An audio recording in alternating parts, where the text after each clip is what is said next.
No data? You got the same thing. Excellent! This is excellent! We're live?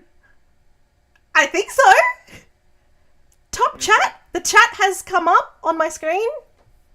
Okay. I'm screaming in the microphone, sorry. Okay. Totally excited. Well, the chat, I can see the top chat come up. You can see. Okay. I'm going to check. And I'm just going to watch through OBS. You can minimize OBS and you can go to just keep your Discord and go through your Discord until we're done. Content.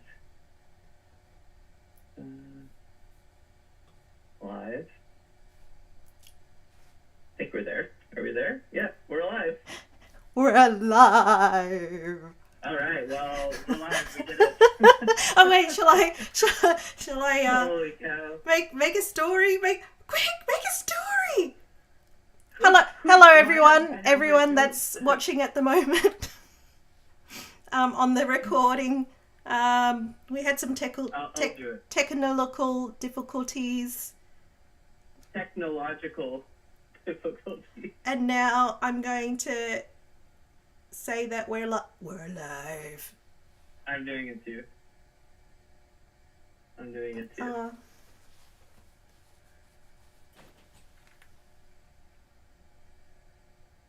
Full screening. Story.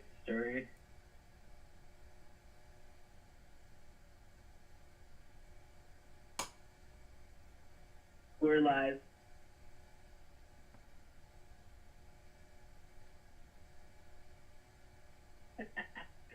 The start of our live is going to be us on our phones.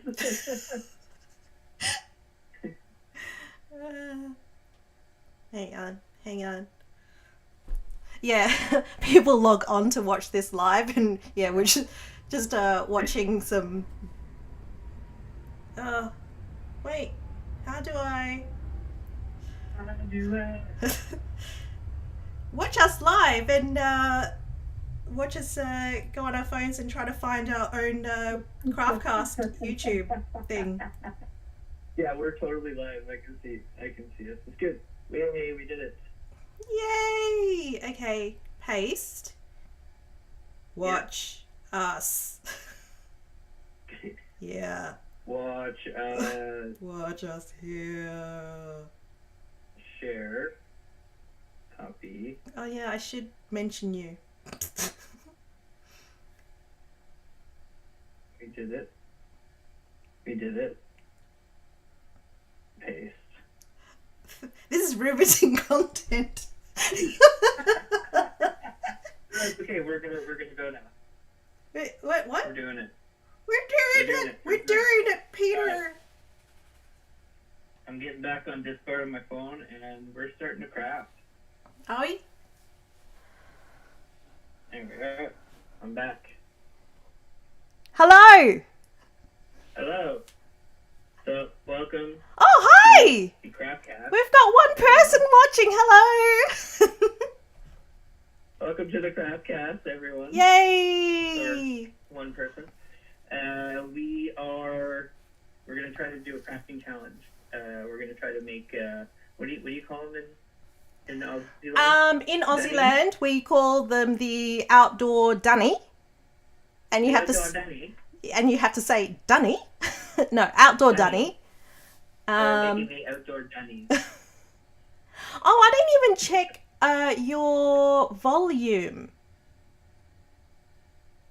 Well, then check it out on OBS. You can do that. Well, just don't minimize your Discord. So while you do that, I'm starting. I'm not waiting for you. No. Oh my god. So for everyone that's watching either live or on this recording, we're going to be making an outdoor toilet, also known as an outdoor dunnie. And the challenge is we have to finish it by the end of this live, because we haven't really been making anything on our craft cast, even though we wanted to. Yeah. And also, what we are going to do is ask a billion questions of, each other to distract each other. Probably personal questions, I'm assuming. Well, not too personal. No, I'm kidding. So Dustin, what's your no. bowel movements like? Well, they're great in the morning.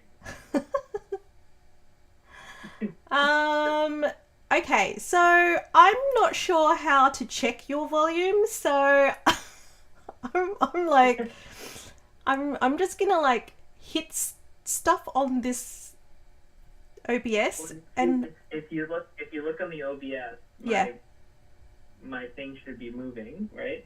And just make sure I'm not peaking, like I'm not going into the red.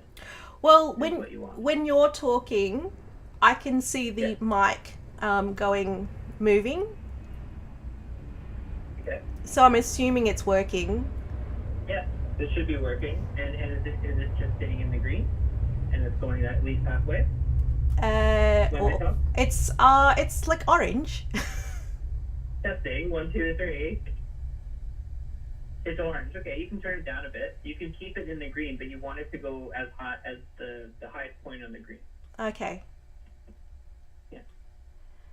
Technology. So hello, welcome to the Craft Cast. You're just watching Dustin craft while Mylyn plays around with background noise. Yeah. Yeah, I'm right now what I'm doing is I'm using my old spackling container. Check. Oh, see, when I talk, it's pretty. You know what, Mylyn, don't scream. You don't have to scream. So you can turn your volume down though. You can turn the gain down. There's little things there. Well, because I can't see the separation between your voice and my voice on the audio mixer. Okay, so you should have two. You should have two. Let me check the stream. Oh, advanced audio. Nope, that doesn't give me it either. No, you need to do a different. You need to do another source for. Oh, for you. For my voice. Ah. Yeah. Watch Mylyn learn how to use OBS.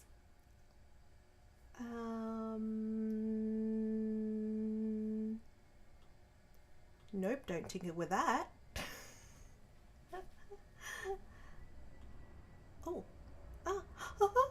What did I just do? Message here. Hello.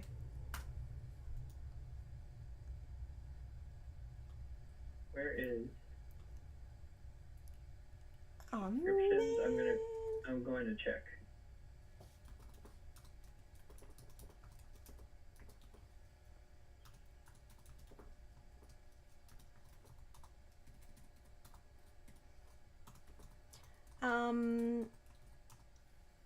Can you answer questions while you're working? Hold on, I'm listening to the. Oh, you're listening to the live? Yeah. And can you listen? Can you hear yourself?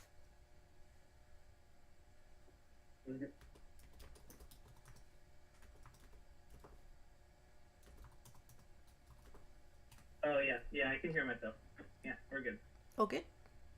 We're good. I'll try not to scream as well. No, we're fine.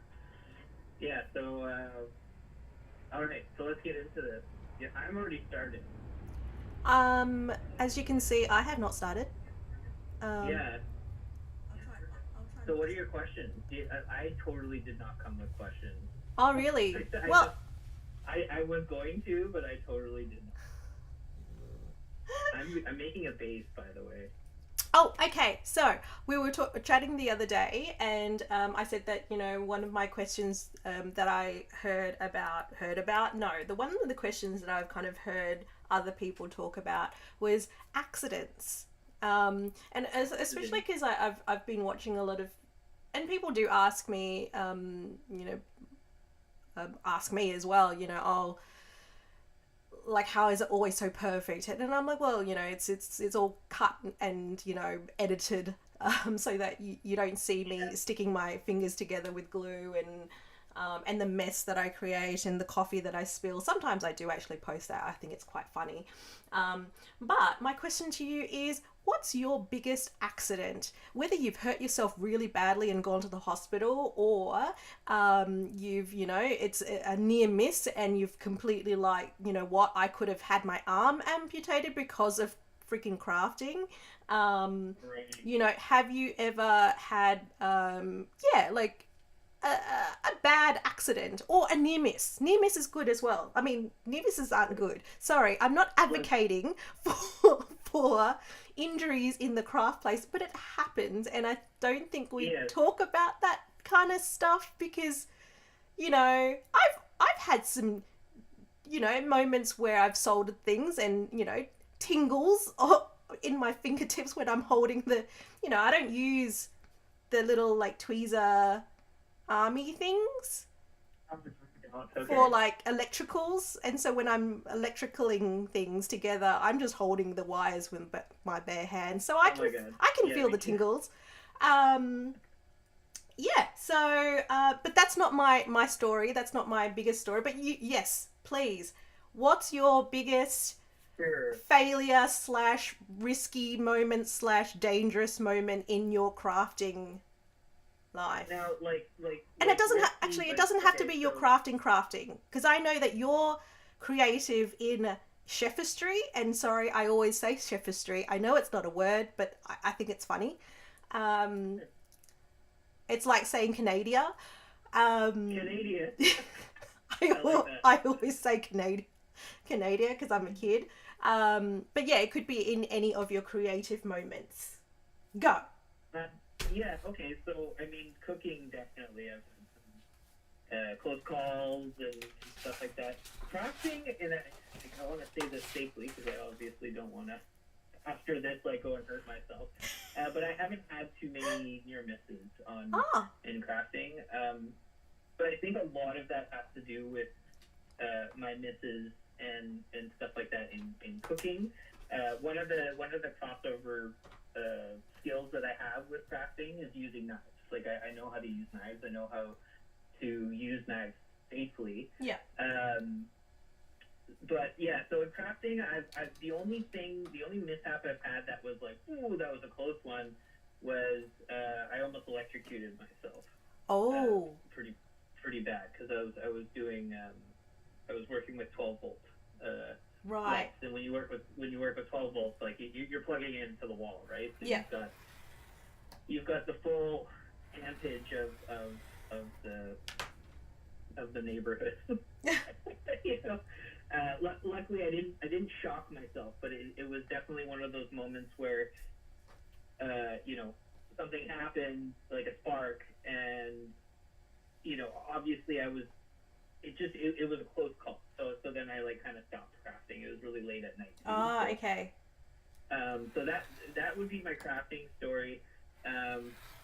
But I've cut myself pretty bad in kitchens. I've never had to get stitches because of it, but burning myself has always been the worst.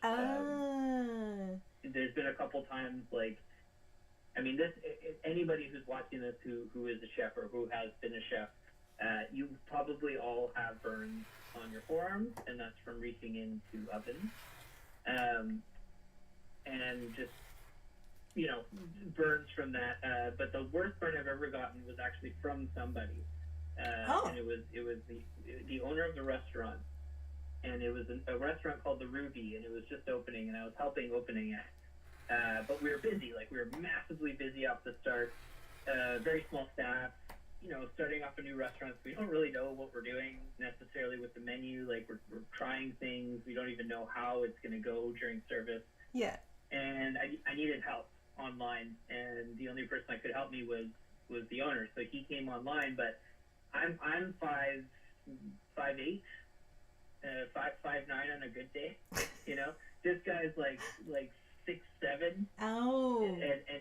And the line was super tiny, so like, you know, he's moving around, and we're moving around pretty fast because we're busy, but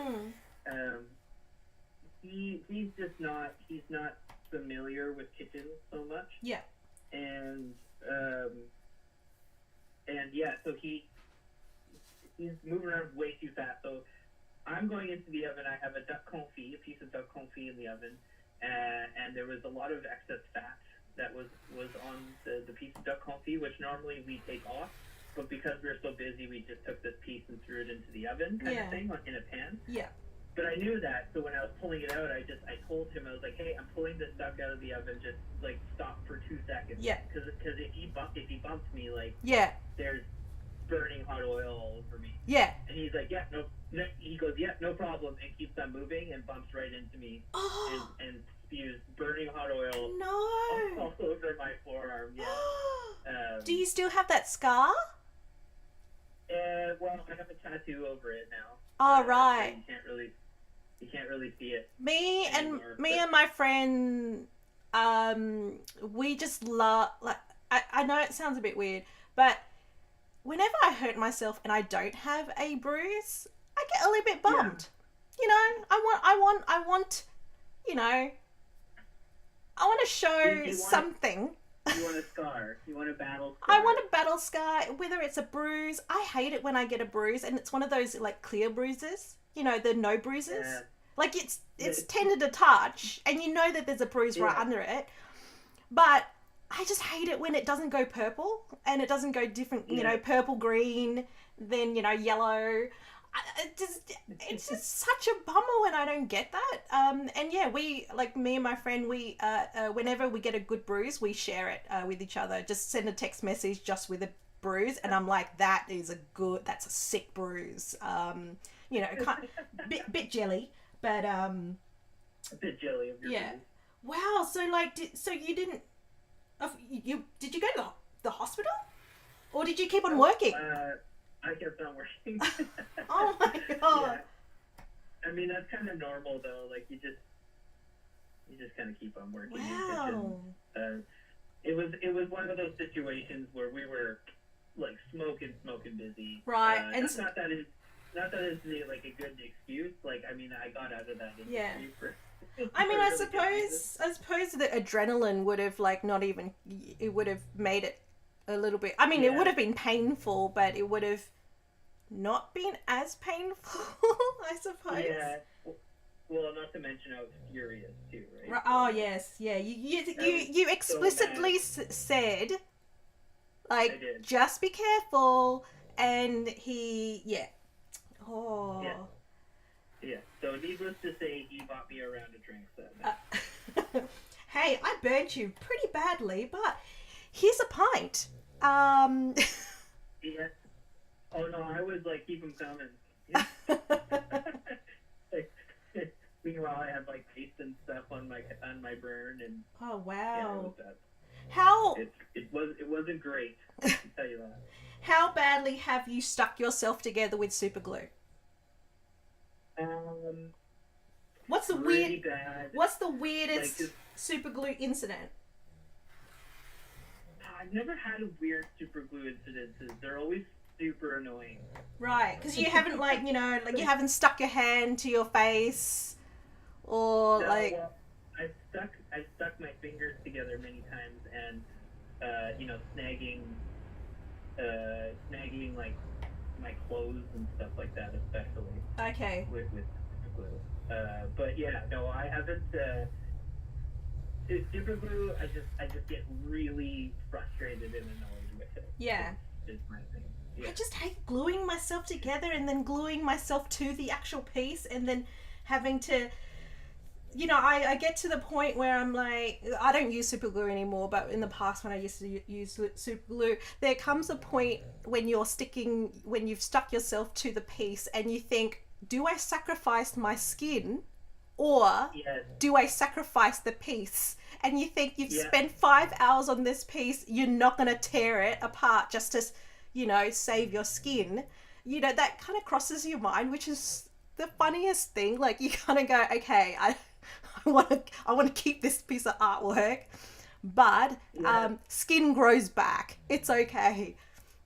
100%. I mean, another thing that I kind of like, and I'm sure you can relate to this, is picking the glue off of my fingers, like after a good crafting session. Super glue or what kind of glue? Well, super glue, PVA. PVA is more satisfying because it doesn't hurt. Yeah.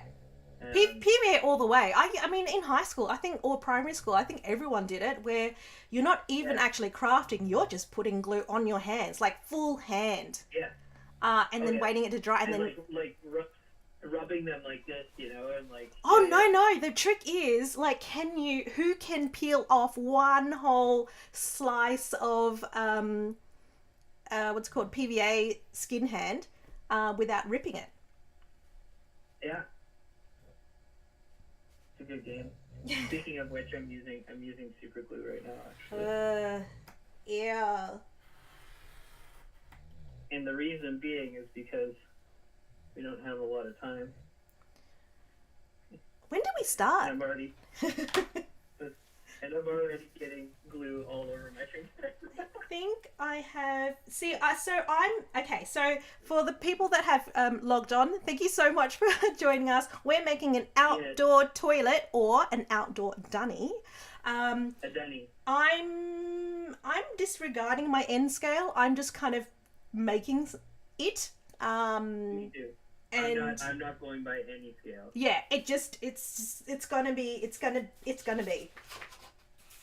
I don't have the A. Right? Is that how it goes? Wait. Should I tell my story, or do you want to ask a? No. You need to tell your story. You and I, we go on tangents, is what we do. Yes. So yeah. So in my past life, I went to art school, Sydney College of the Arts here in Sydney, and I wanted to be a painter and whatever. I found the glass studio, and I was a glass blowing student, and I blew glass. I loved it. If you ever want to give any kind of crafting thing a go, definitely try glass blowing if you can find it. I know it's kind of hard to find in certain areas, but definitely try it. It's so much fun. Playing with molten glass that looks like honey that you want to touch is quite, and I like to touch everything, anything that looks juicy, I'm like, I need to touch it. But yeah, like you can't. Yeah. But anyway, like, we're students, and so we have to partner up with, people do, the students, you really need to partner up when you're actually blowing glass, because, it's quite dangerous, and it's good just to have a second person there to help you, especially when you're doing, blowing in, bigger, like, vessels. And so my partner, the studios that we were working in, and I'm so sorry, some of the terms in glass blowing, I think they've been made by a man. I suppose the thing that he keeps your glass hot while you're working with it, because you don't want it to cool down because it'll shatter. It's called a glory hole. So you stick your pipe with the molten glass in the glory hole to keep it warm. So I'm so sorry about the crudeness, but that's what it's called. I'm not making things up. Anyway, the glory hole in that, whilst we were in the glass blowing studio that year, the little thing that lights up, it's kind of like a lighting up your stove. Right. There's a little lighter there that you just click, you press the button, and it kind of ignites the actual stove glory hole. And it wasn't working. Cool. Yeah, yes. So it wasn't working. So what we had to do, which was really quite dangerous now thinking about it. Actually, back then I even thought, this doesn't seem right, but you know, we're going to do it anyway. Yeah, what we did was we would get a lighter, you know, those cigarette, the stove or barbecue lighters that, you know, come on a stick that you just press. We had to stick our arm through the glory hole and light it up like that. Oh. It's almost like if you imagine a big oven, and to turn on your oven because it's not working, the igniting thing is not working, you have to stick your whole arm into the oven to the back of it and press Right. it at the same time pressing the flame and gas. And so Yeah, that that's right. it ignites it that way. Anyway, so there's a little hole on the side that you can put your arm through to ignite it, so you're not putting your whole entire body in front of the, you know, the actual flame. And that wasn't working. So my partner friend, glass blowing partner, said, "Oh, you know what? You probably have to actually go to the front and light it that way, and he'll turn on the gas." And Okay. and I without don't know. thinking, without even going, and I was like, you know what? That sounds right. I'm going to do that. Yeah, that's a good idea. Yeah, that's a good idea. Yeah, it's not working, and you know, we need to get to work. We can't, you know, we can't stand here idle. So I went to the front, stuck my whole entire arm into this pretty much, you know, a big oven. Right. And he turns on the gas. I flick the flame, and because he had already turned on the gas, trying it a few times, there was a big ball of gas already in the glory hole / oven.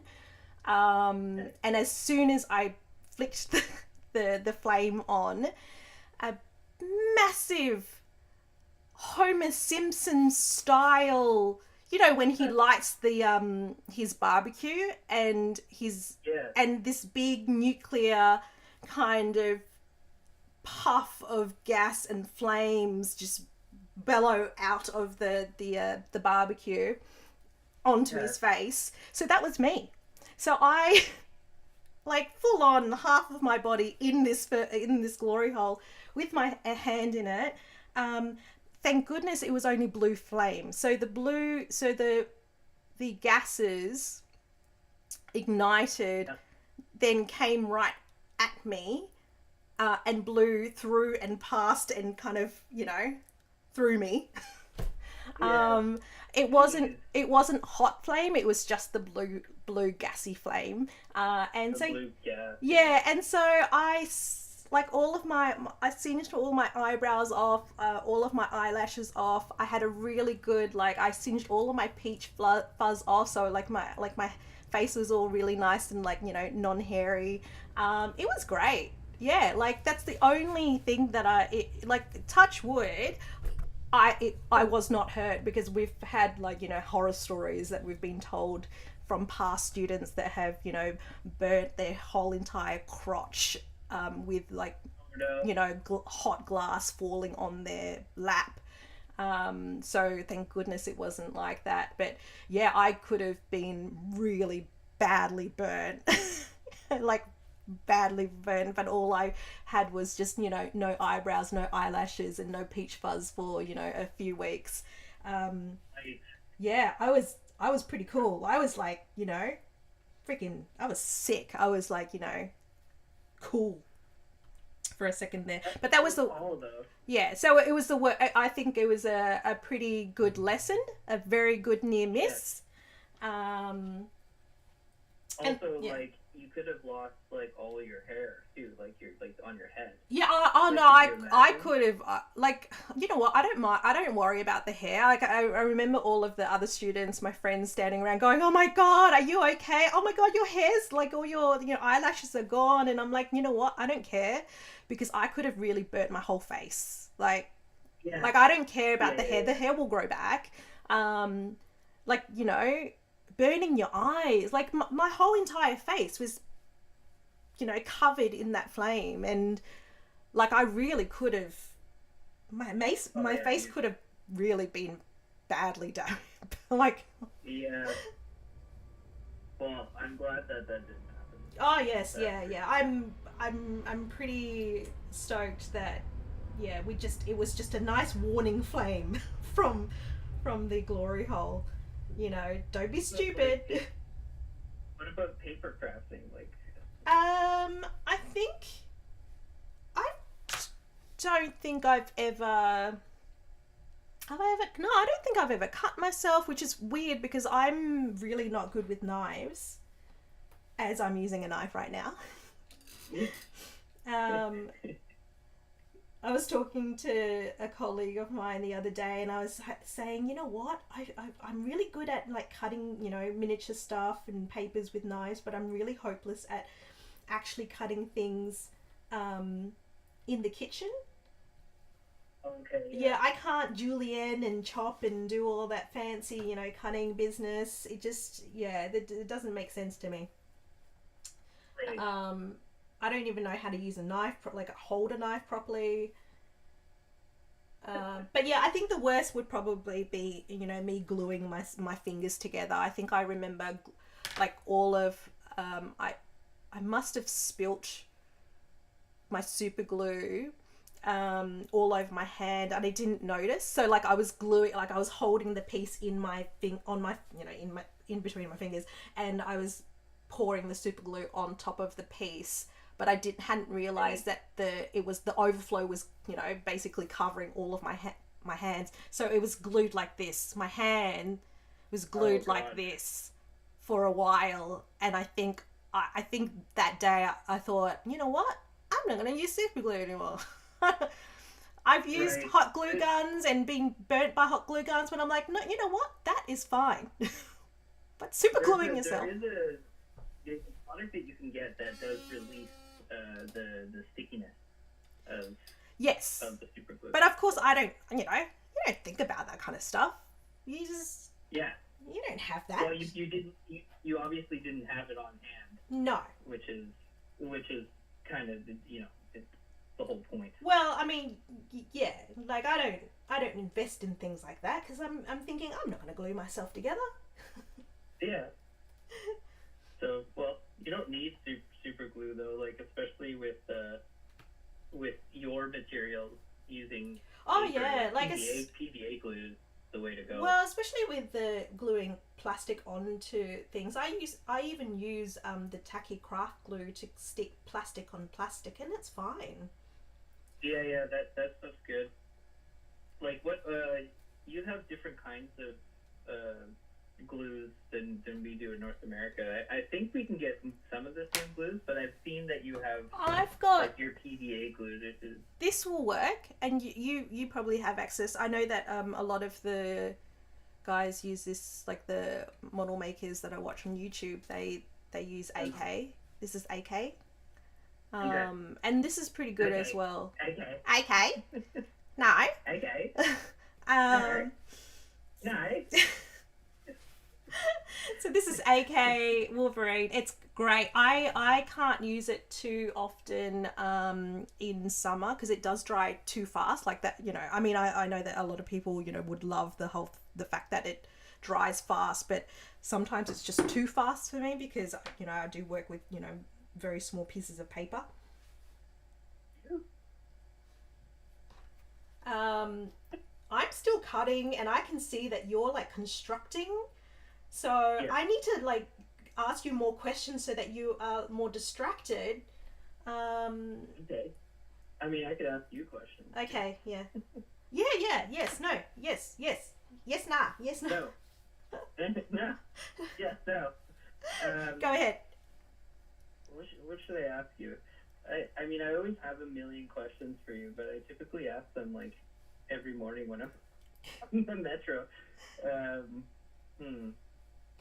Oh, well, I mean, you haven't been making anything too much recently, or is it all secret? Like, do you have things that you're working on, or is it all like I do. I've got a couple of commissions that I can't talk about because one is a present for their partner, and so like I'm not quite sure if they follow me or anything like that, but I'd rather just not.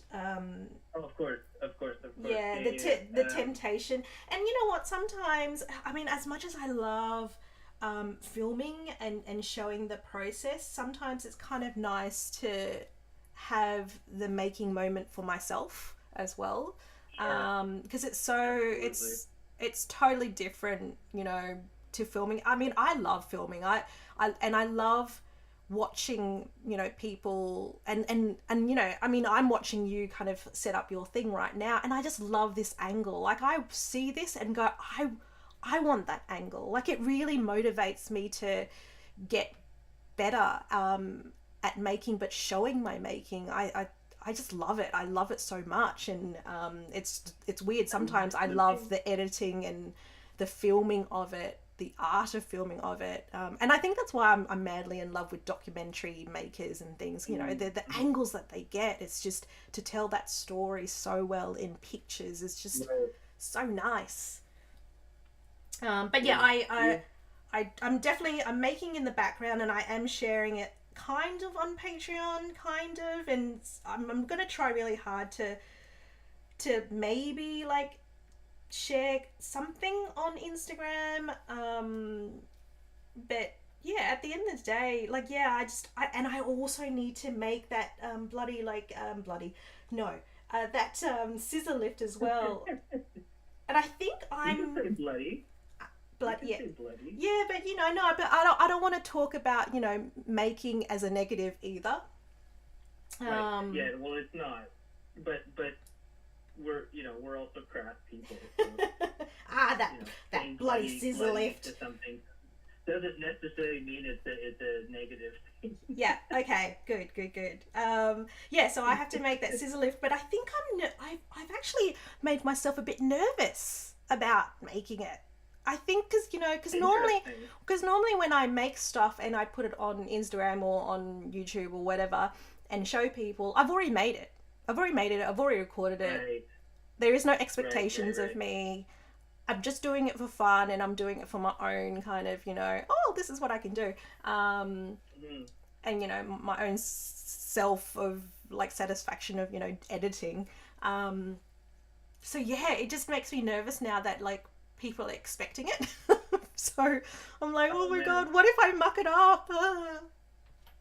Well, honestly, like, so you saw in my stories uh this week, like, Mm, I kept on making these promises to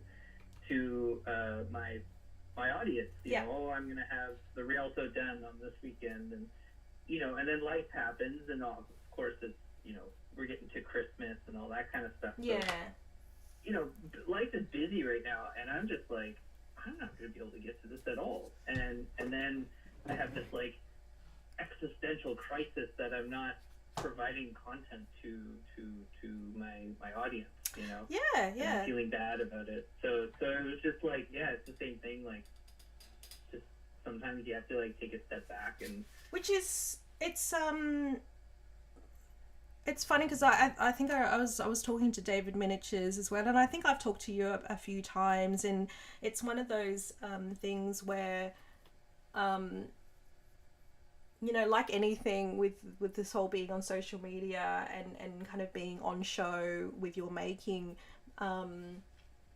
yeah, like, you know, like, as much as we might not see ourselves as that way, but we are content creators, yeah, and I love that. I love being able to share my work and share the love of it, because what I love about, you know, me personally watching these makers on YouTube, the best thing is to watch someone love what they do. Like, sometimes I don't yeah, really particularly like what they're making, and I don't particularly think that I'm going to make it myself, but the way that they exude, you know, the love of it, the frustration of it, the roller coaster ride of the making of it, it yeah, brings me joy, and I'm like, I want that. And that's what I get when I, you know, when I make stuff and I edit. You know, I just love the whole process of it. And I know that, you know, I know a lot of people are having frustrations with Instagram at the moment with all the algorithms and all that kind of stuff. and YouTube, like I'm so new at YouTube as well. I have no idea, you know, how it all works. You know, I think I'm getting there, but you know, I still don't understand it fully. But I, you know, I was a whole nother beast. yeah, but I was chatting to a friend of mine early this morning, late last night. You know, it's like playing Mario Kart or playing Sims. You know, this is a game. You know, if you don't like playing Sims, or you're not like if you don't like the rules set, you know, by the Sims world, there are ways to play Sims. You know, I used to make houses and burn people in them. Oh my god! And that's how I used to play Sims. So that's we're segueing into that topic. Oh yeah. How we play The Sims. Okay. So should I start because you need to get craft in there, Missy. I've already got a structure going here. Yeah, but my structure is gonna like. It's gonna explode. It's gonna explode like the freaking like glory hole exploded on my face.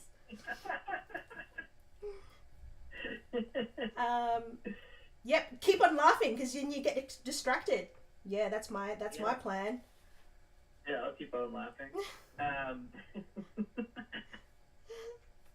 Yeah. So I can go first. I can tell you how I play the game because it's unhinged. Okay, go. I've just realised I don't know what an outhouse looks like. I need to Google. What? You made one of these. What are you talking about? You made a dunnie. I made a dunnie, but it was a plastic dunnie. Like that looks like a cracker with, you know, what's it called? With margarine, butter, and a few like nuts or something like that. Oh, you know what? I'm getting hungry. Anyway, sorry, I'm getting distracted. You would be very disappointed by that cracker. It's one of those like dry crackers that you get like, you know, on the plane or something. Although plane crackers are getting really good these days. Outdoor toilet. Because are the beams on the inside or outside? I mean, I know it's my dunnie and I can do whatever I want. Yeah, I'm going off of like memory is what I'm doing. See, I can't go off of memory, because I'm not that creative enough to like. Ooh, I like this one. Ooh. Oh my god, I like this one. Okay. Yeah. Okay. I'm gonna do this. I'm gonna do this. So you started making your dunnie, and now you're just like, oh, I don't even know what I'm doing. Well, because I'm like, I don't know what a dunnie looks like. I don't trust my imagination or my memories. Sometimes. I try to. Oh yes, how do you play Sims?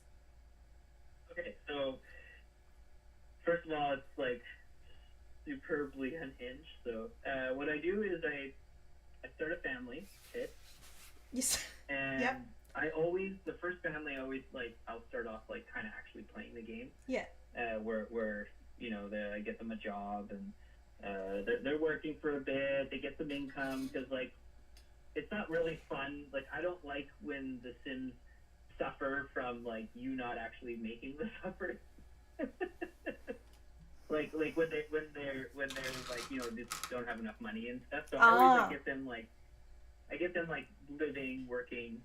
And then eventually, what I'll do is I'll get them to start like. I did this all wrong. Because I mean, disclaimer. I'm talking about Sims back in the days where you can put in cheat codes and get a whole bunch of money.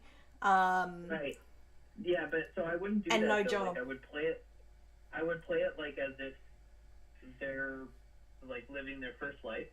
But then eventually I would start role playing with like the family, and I'd be like, oh, the dad like he's starting to go a little crazy, kind of thing, and then like you know like he would stop going to work, for example, and he would stop doing this and that, and then while everybody's at work, he would be like in the backyard building like this shed, and the shed would be like made out of all metal, first of all, and the shed would also be lined with like a ton of plants. So basically, what it was is, once the guy went crazy, and I get him to like lock himself in the room, because you can lock rooms. I think it was on Sims 2. You could like lock doors. Oh, okay. And so I get him to lock himself in the room, and then get all the other Sims one by one to go into the shed, and then I take away the door and make them poke the fireplace until like all the plants lit up on fire. Ah. So then I would systematically kill everybody in the house, right? Yeah. But then the dad, I get him to take and throw out all the graveyards. So then the tombstones, because if you do that, then ghosts appear in the house. So inside the house. Then I get him to go in and kill himself, and then I would start a new family, and I get them to move into the house, and I would kind of repeat the process, like maybe 3 or 4 families, until it was just a house full of ghosts, and everybody that would move into this house would immediately be miserable. Oh. Like, immediately. Because there's just so many ghosts and dead people and like tombstones everywhere. So the tombstones were inside? One of the ways. What's that? Were the tombstones inside? The tombs were mainly in that like kill room. Oh, okay. But I would but with the tombs I would like also like leave a couple around, just like for aesthetics. Oh, tombstone aesthetics. Yeah, but that's one of the ways I played. And then like in the newer versions, like Sims 4, Sims 3, you could do it too. Is you can make friends with like people in the town, and then like have like really big parties. And I try to start cults and stuff like that. Oh, you can start a cult. That's fun. Cult. Like I tried to start a cult. Yeah, no, I'm just thinking, can you can start cults? Yeah, like you can get people to like come and move in, and like you just have to kind of role play it a little bit more than like the game does. There's no like game mechanic where it's like start a cult. Oh, I just got a bit excited there. Yeah, sorry. You just kind of have to role play. I mean, that's the whole point though of the game. It's like it's a life simulator, right? Yeah. So you just kind of really. I don't know. I don't simulate too much life. I just basically build a house, the best house I can. Which one of my ideas is to build a house in Sims and then make that house in miniature. Like how rad that would that be? Like it'd be so cool.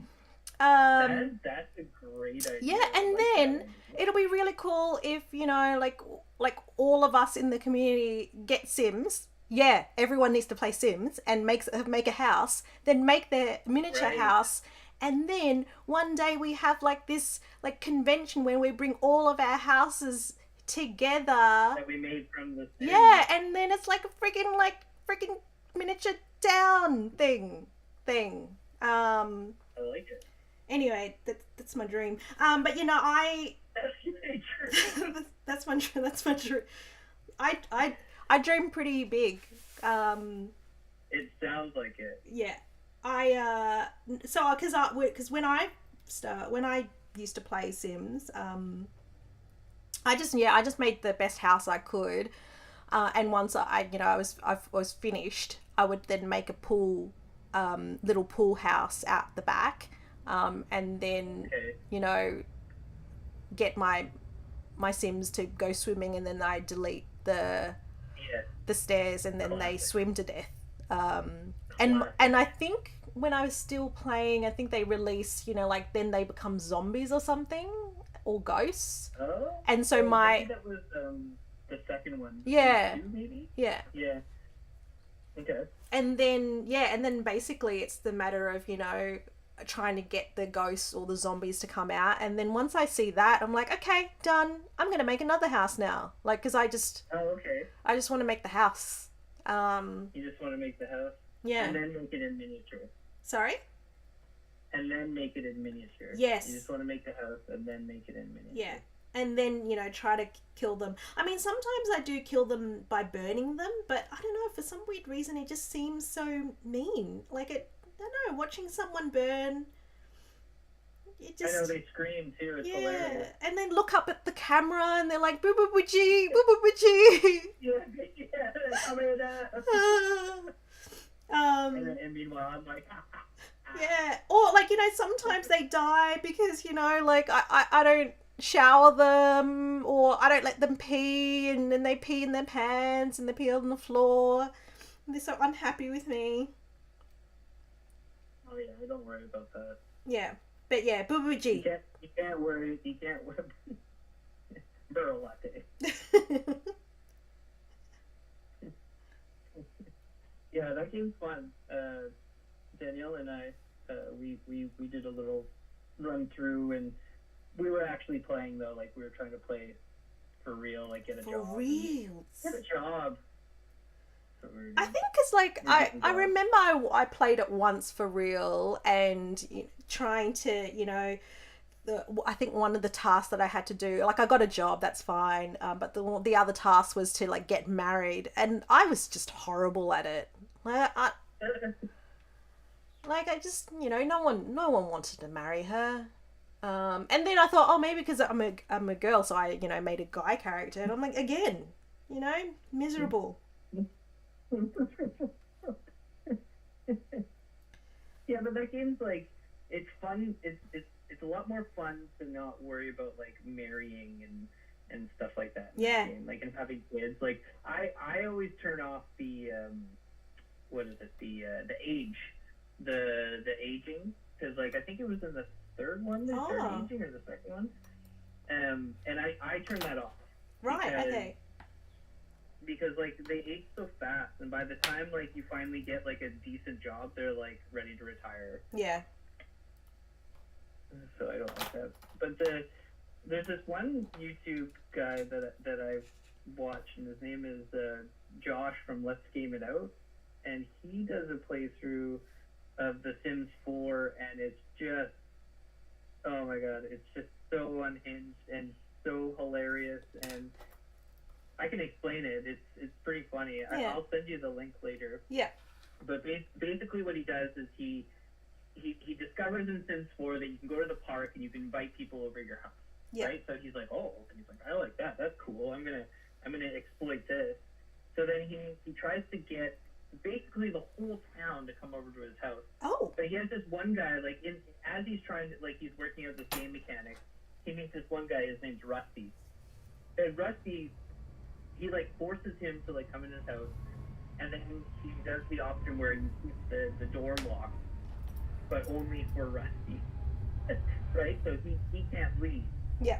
And then meanwhile he's just like letting Rusty like live there, and you know, he's miserable and all this kind of stuff, and so then he starts like bringing all these other people, and he creates like a holding tank for all these other people.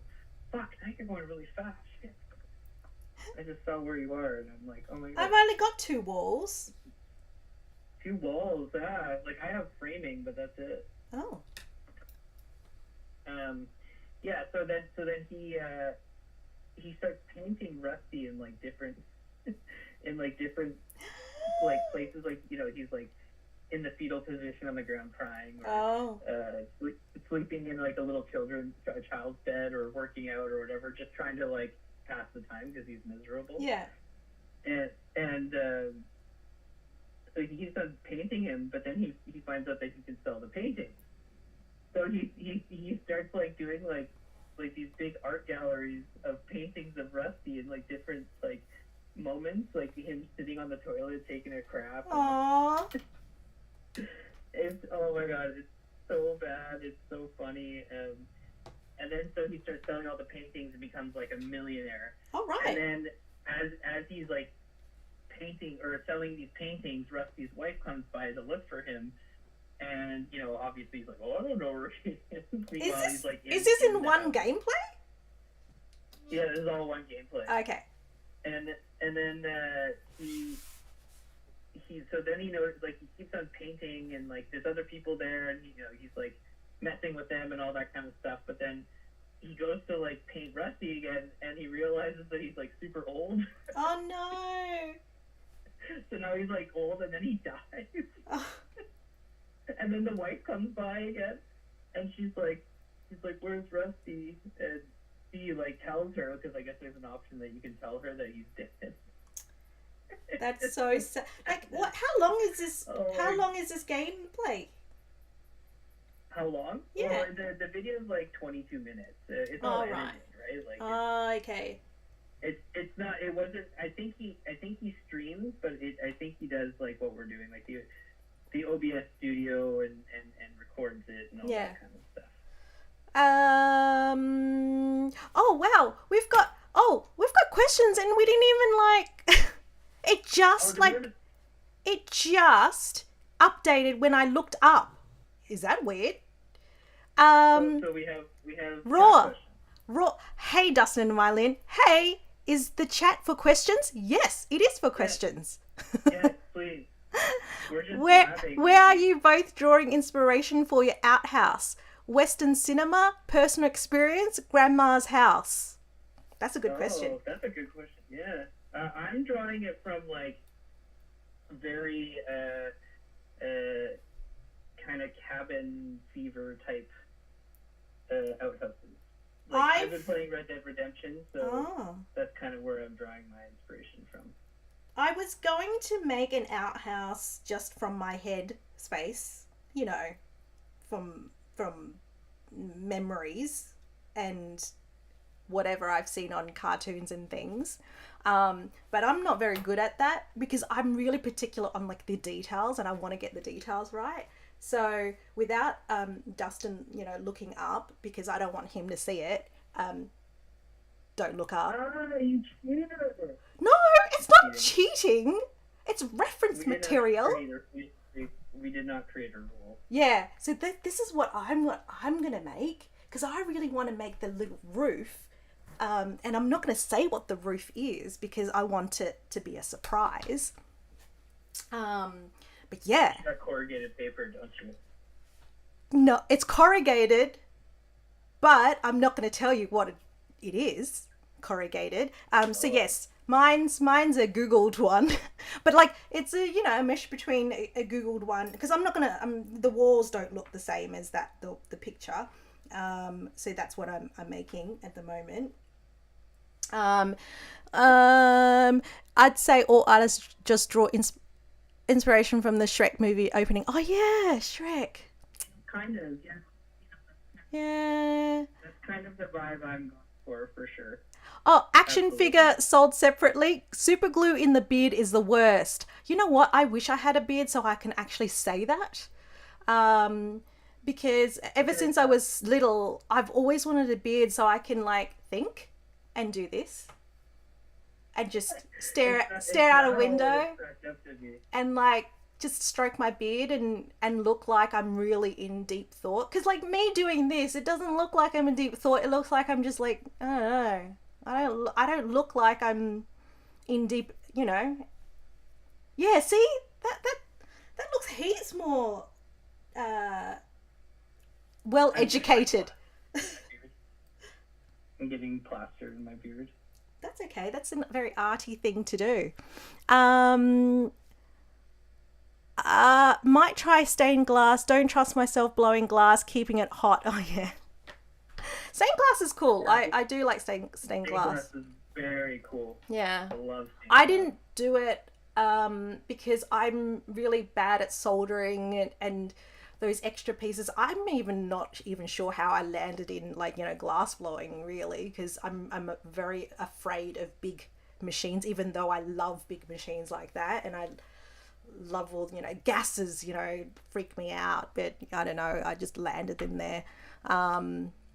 Yes, eyebrows gone. Any suggestions for spray paint extraction hood? I don't have one. Hood. I don't have one. I don't have one there. But I do have something that kind of works, and I'll show it. I have this thing. It's a box fan with a furnace filter. So you can get different Merc levels. So this one is a Merc 8. So where does that? Which is okay, but you can get like a Merc 13. I would say you could like maybe fasten, like you could make something out of this, like a little cardboard kind of thing, like a hood vent, and that could work. And it does take away some of the smell, but I don't use the charcoal one, so maybe a charcoal furnace filter would work. If you're going on a cheap route, otherwise you can look into actual manufactured filters that could work as well. I don't know if that answers. Keep the questions coming, because if say you ask Dustin to like show around, give a tour around his studio, it means that he stops making, and then I will finish my toilet first. No, well, it's not a race. Oh, what? It's a challenge. It's not a race. Oh, it's not a race? No, it's not a race. It's a challenge. Oh. What, is it supposed to be a race? Oh, was it? I thought it was. Well, yeah, it's because you're winning.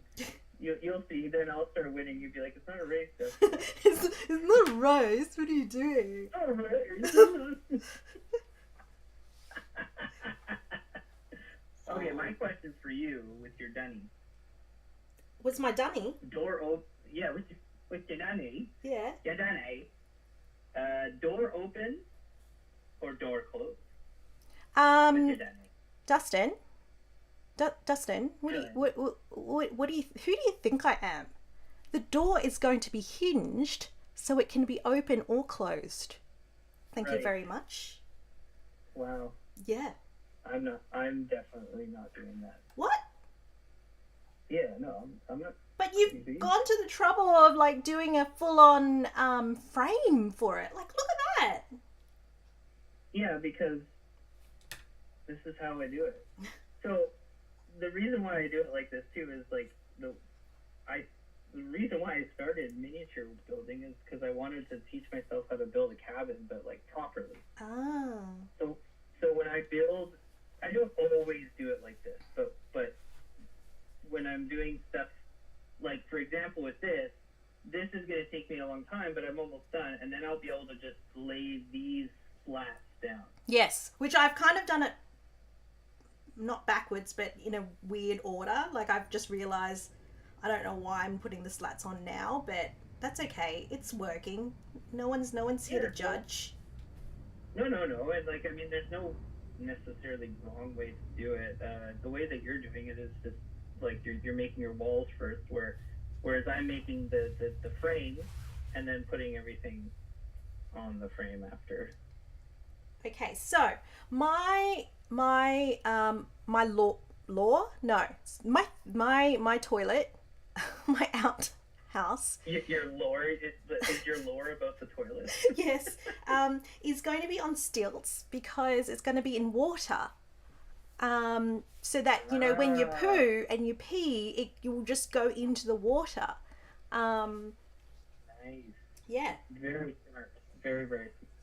Because I'm hoping in like about 45 minutes time I'll have something that I can put glue around to mimic water, because do I have any UV resin? I don't think I even have any UV resin. I could pass it to you. Here. Oh, thanks mate. Cheers. Now, how does the inside of the toilet look? Okay, so it's just a block with a white thing. Yeah, it would. Yeah, exactly. Maybe if I just put this brick in here. No, that's not gonna work. Dunnie. It's a dunnie. Yeah, dunnie. Oh, I need to make a base. Really? Whoops. Okay. I got this. Okay. The dunnie. What do you think? Oh, it looks so good. Oh, it's so. And you've got a slanted roof. Like, I didn't even think about slanted roof, and now I have to like make a little slanty thing. But no, it's gonna work. It's gonna work. It's gonna work. It's gonna work. It's gonna work. Gonna work. Gonna work. Now, is I need to drill a hole in this thing. Question. Okay.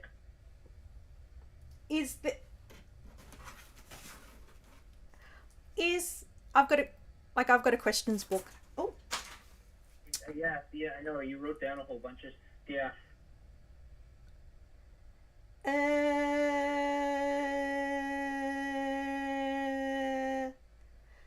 Do you identify yourself as a miniature artist, an artist, a crafter, hobbyist, or Spider-Man?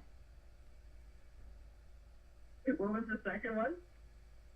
So, do you identify yourself as a miniature artist, crafter, Okay. hobbyist?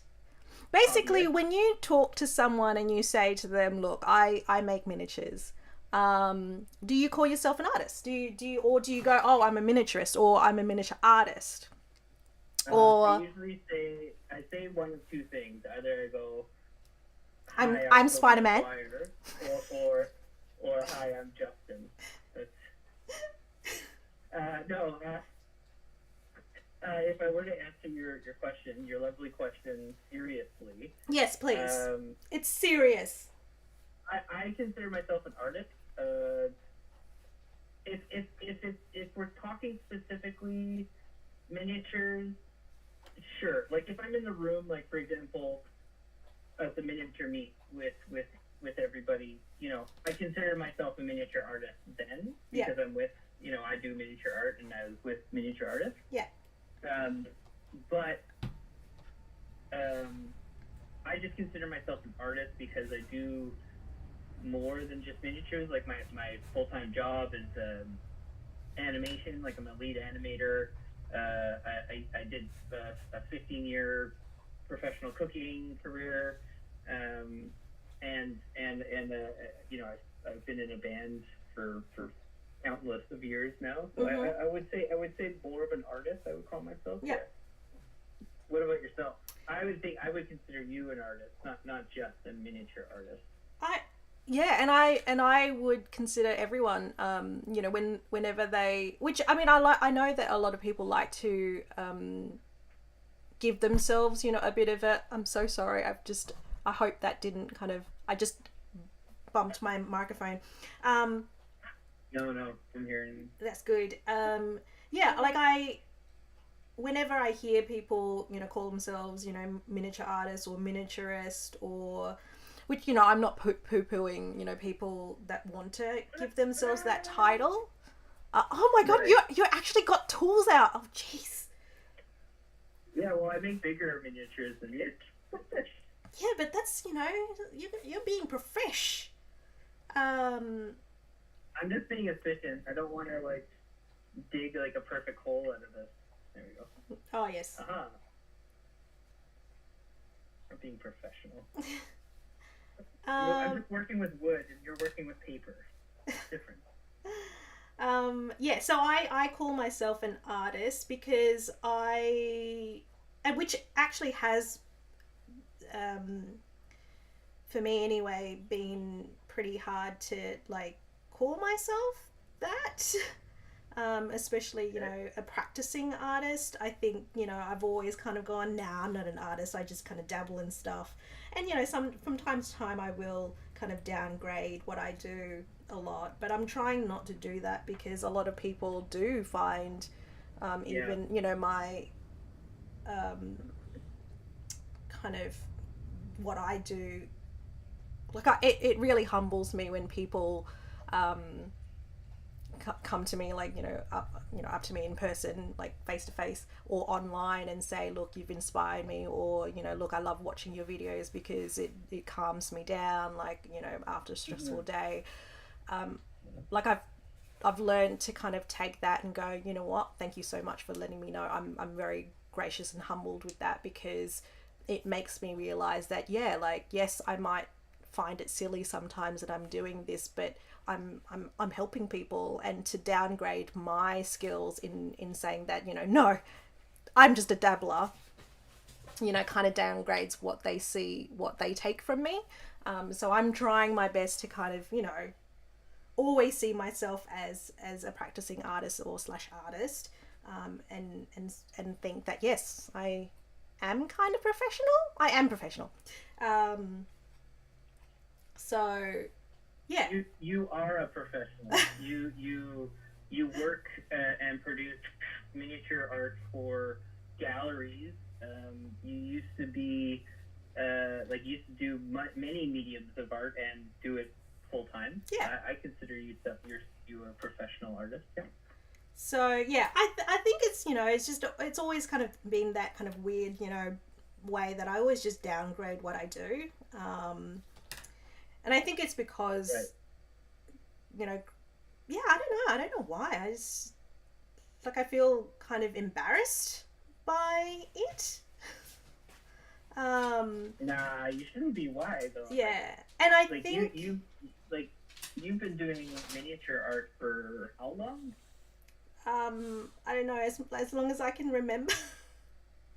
But I also whatever I do, it's the same skills that I've learned so much, blowing glass, and sometimes I utilize how I hold things, like I would use the tools in glass blowing. Right. So I find it, I think, and I think that's why I don't, when people go, oh, I'm a miniature artist, but I'm like, yeah, but something must have led to kind of, your miniature, and, things, I don't know. I think that you learn a lot from other things in everyday life. Mm-hmm. How absolutely. I don't know.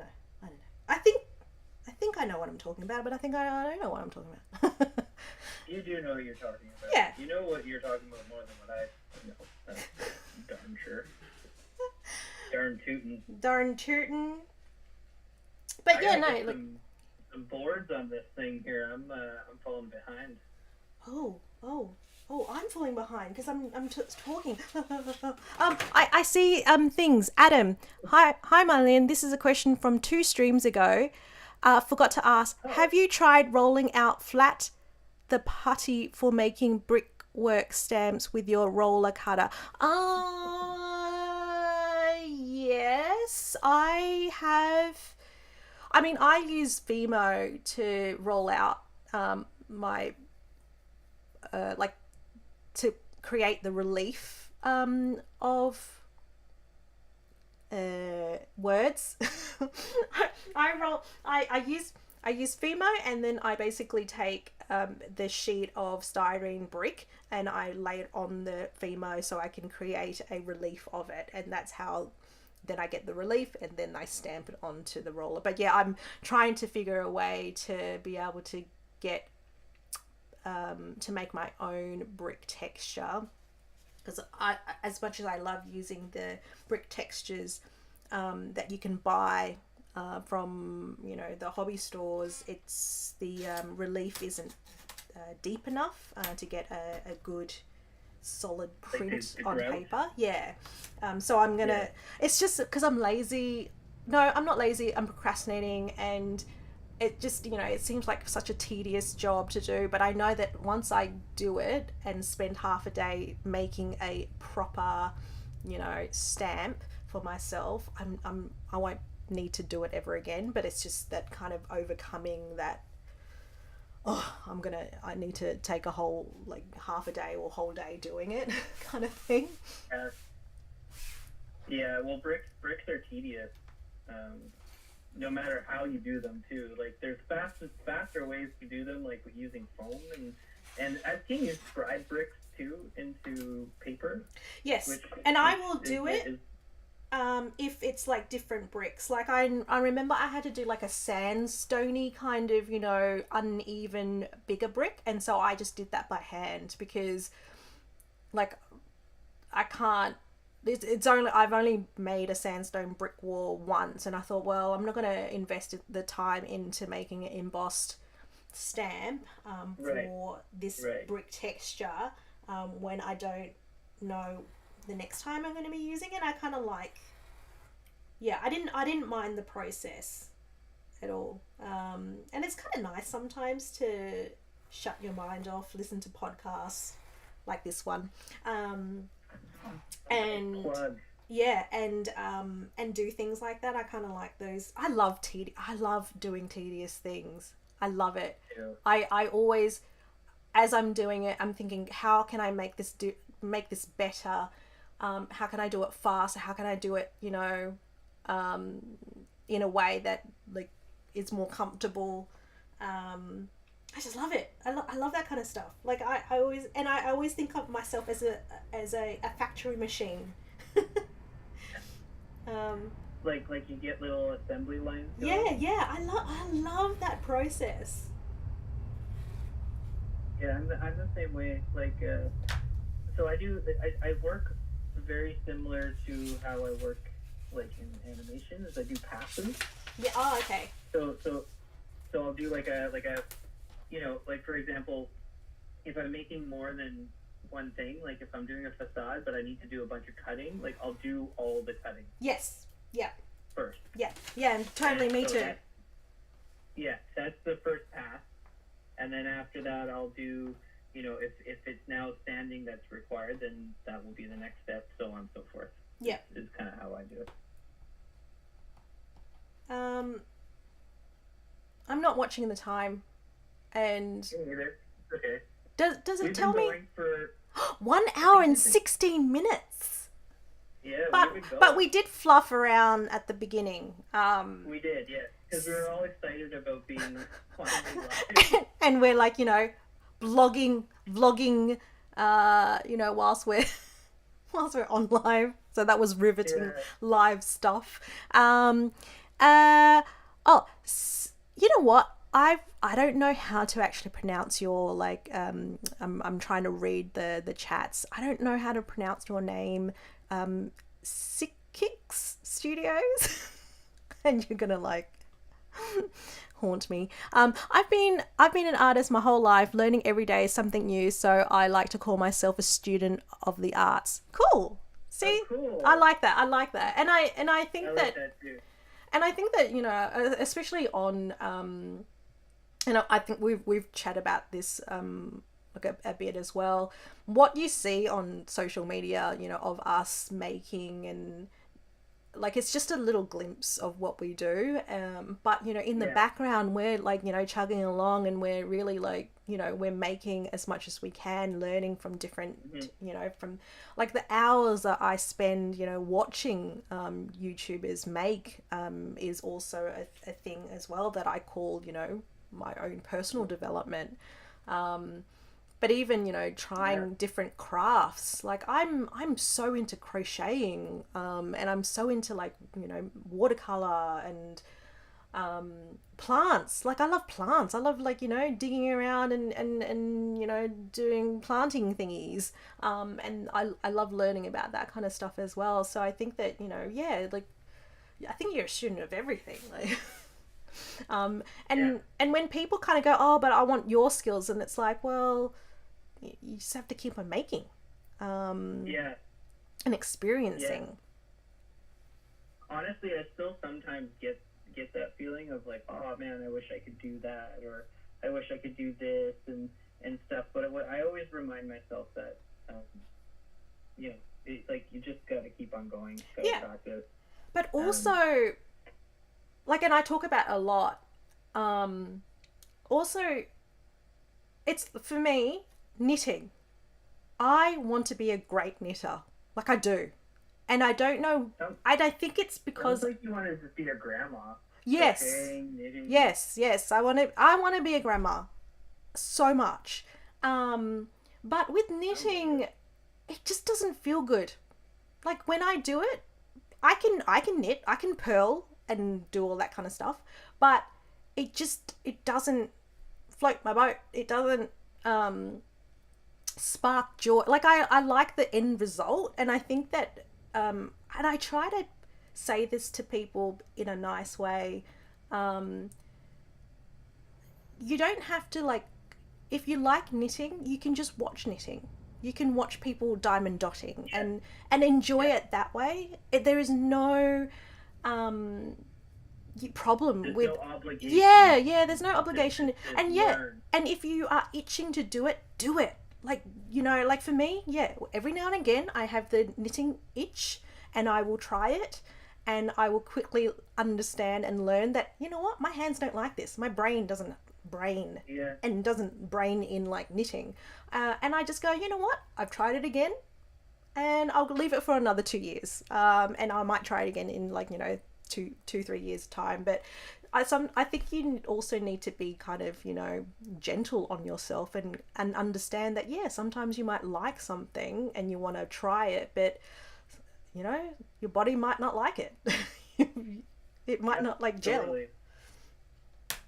I am absolutely struggling here with these flats. Would lino cutting brick work help? You know what? It's the bricks that I do are like 1 millimeter by like 2 millimeter, or 1 millimeter by 1.5 millimeter, and I think that, yeah, I just have to kind of find a tool so I can do that. But again, Like it's roll them out basically. yeah, like to When carve. you're doing them that small, that's pretty tedious. Yeah. Like I know you like tedious stuff. Yeah. That's And I know that I will restricting. be able to do it, but I just haven't gotten my brain to do it. It's like knitting. I don't, you know what? And I feel like sometimes when I procrastinate on those things and I start doing it the hard way and the long way, it just satisfies me more. I don't know why. I don't know. I take the long route. It's good. That's the feeling I get when I do something like real construction, where I feel like, oh, this is like how it's actually supposed to be built. Yeah. You know, that's I get jollies off of that. I like that. Okay. Jollies in a nice way. All right, you and your that's what she said mind. I didn't even think that. I'm trying to, like, you know, keep it clean. I'm trying to be professional here. Yeah, I already dropped an F-bomb. So. Oh, did you? I didn't even notice. Yeah, but Lino cutting is also tedious. Yes, it is, Adam. Cybart, would you two ever consider working in another scale, like smaller or bigger? oh yeah. Oh Good yeah. question. I jump all over the place with scale. I don't know if you do that too much, Mylyn. Like I feel I like used you to. stay in N scale. I Couldn't. stayed in N scale only to, in my head, I'm thinking in 20, 50 years time, when I can borrow back all of my work, I'd like to put it all together and create, you know, a zombie land. Yeah. And it's all kind course, I knew of you'd say roughly in the same scale type thing. that. Yeah. But I think that for me, like even this, I've made it from, you know, my toilet. I've made kind of just from the air. I haven't scaled it to anything. And it's really, yeah, it's kind of, I stick kind of within this kind of handheld scale. I just really like it. It's quite soothing to me. Yeah, but you've always, like, your scale since you were a kid has always been super small. Hasn't Yeah. it? Or if I do make things, because I used to be really into making insects and like fish and things like that out of paper, and I'll make it to scale. So I'm also obsessed in making things to scale when they are quite small. Yeah. Yeah, like my main scale is 1/24. That's my comfort zone. Yeah. Um, Like if you weren't like But if you didn't have a ruler with you, would you always just kind of fall into that? Like it just automatically comes no, out of you? no, not at all. Actually, Ah. the scale that I'm working in right now is kind of the natural scale. This is probably one 1/30th scale, I would say, or 1/35th scale, somewhere around there. Oh. I kind of like I will for math reasons, I will go for 1/24 scale because it's pretty easy. But the other reason why I like 1/24 scale is it's the perfect medium to get some really high details, but also being able to kind of cheat a little bit. Yeah. Like I find when you get bigger, like dollhouse scale, and bigger than that, especially like when you get into like even Barbie scale, like when you have to really focus on those details. Like the bigger the scale, the more detail you're able to put in. But the bigger the scale, more materials and all that kind of stuff. Yeah. And same. That's not my quote, by the way. That's a David Miniatures quote. Oh, really? I've always said that as well. Like, I've always thought that, N scale is so perfect for me because I can get in, like, ram in so much detail, but the detail is like fuzzy detail. It's pixelated detail. It's, exactly. It's details that you can kind of make up. And yeah, like, I love the fact that I can kind of trick the eye. I nearly broke it. And not have to spend so much time. Like, it really scares me. Like, I was watching the ad for Best in Miniature, and how they work in what was it, the 1/12 scale. Oh, it's 1/12, yeah. And I was like, I'm not on the show and I'm already freaking out. Like, I'm watching the trailer and I'm anxiety thinking, I don't know how to add like all that detail to it. So yeah, kudos to people that can work in a bigger scale. Like, I love it. Like, and I would love to but then again, it might be the knitting. It might be knitting, like, it might be just the fact that my body just doesn't like it. Like, I like looking at it and I love, experiencing it with my eyes, but I just don't want to do it myself. I'm creating hinges right now, so hopefully my theory works. I'm struggling with my flats here. That's okay. Okay, I think my theory will work. I think my theory works. Did we answer the question? Would you want to go bigger? So. Would you want to go bigger? Would I want to go bigger? Yeah, say a client comes to you, or someone comes to you and says, "Look, can you make this for me?" Oh yeah. And it's in, 1/12 scale. Would you be like, no, too big, can't do it? No, not at all. I would immediately say yes, because stop motion animation is very much a bigger scale because you want to get those details. The smaller the scale, the worse it is for stop motion. Yeah. So yeah, absolutely.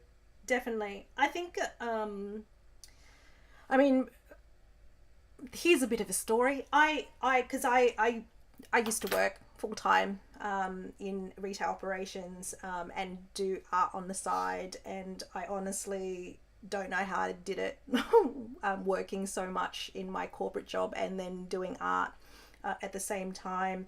But I had a really great gallery that represented me at the time of, whilst I was still working before I became full-time artist, that every single time they had to rejig their calendar for the next year and book all of the exhibitions in, they'd say, Mylyn, do you want this slot?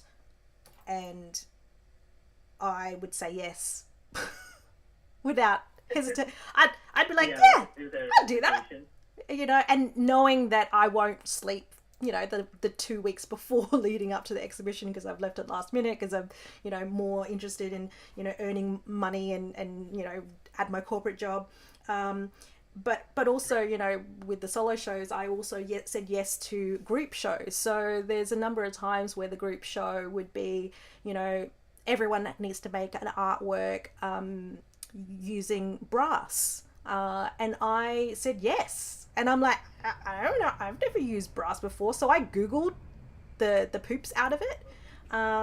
Yeah, of course. And I found, you know, a way that I can utilize brass sheets the way that I utilize paper and watercolor paper, because at the time Okay. I was really into Right. watercolor paper and sculpting with it. So yeah, I kind of went out of my comfort zone, said yes to it, then thought, Cool. oh no, now I have to learn.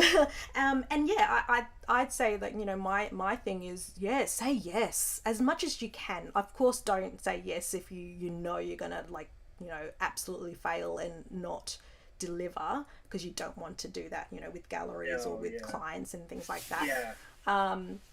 But yeah, like for me, I think that if I don't get challenges and I don't get things committed in, you know, in a calendar and all that kind of stuff, or I don't have people, you know, waiting for me for stuff, I don't make art. I don't do anything. I will make Yeah, outdoor well, that makes dunnies. that makes sense though. Like for example, when I started doing miniatures, I kind of altogether stopped playing guitar. Um, Not that it was a bad thing that I did that. It was just like, you know, it's mental capacity, Yeah, right? So like for example, like your full time job is making art. So I could imagine that, of course, you get passion and you want to do it for yourself sometimes. But yeah, I could imagine like you being like, nope, don't need to do any art today. I'm gonna, go to my favorite restaurant, watch my favorite show, stuff yeah. like that. And I mean, of course, I'll get the itch of to craft, but for me, making miniatures is only a little portion of what I like to do. So I'd, you know, either crochet and be a grandma. We're not Yeah, saying that grandmas only crochet. But you know, sure. my pastime is also being a grandma. Like that's a very, you know, Apparently, yeah. So yeah, I definitely, like, not, I'll make stuff without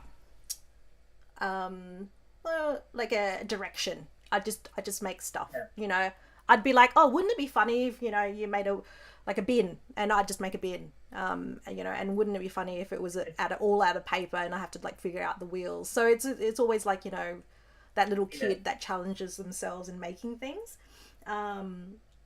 So Oh, yeah, yeah. definitely I wouldn't make art for galleries. I wouldn't make art to show. I just make art just because it's fun. Yeah. Yeah. Nice. But yeah, but yes, if same with me. If someone said, Mylene, you have to do in 112, I'd be like, okay, I'll do it. I will do that. If it needs to be like life size scale, totally, I'll totally do it. Freaking What Google what the skill poops out of it. what skill have you always wanted to work in but never have? Um,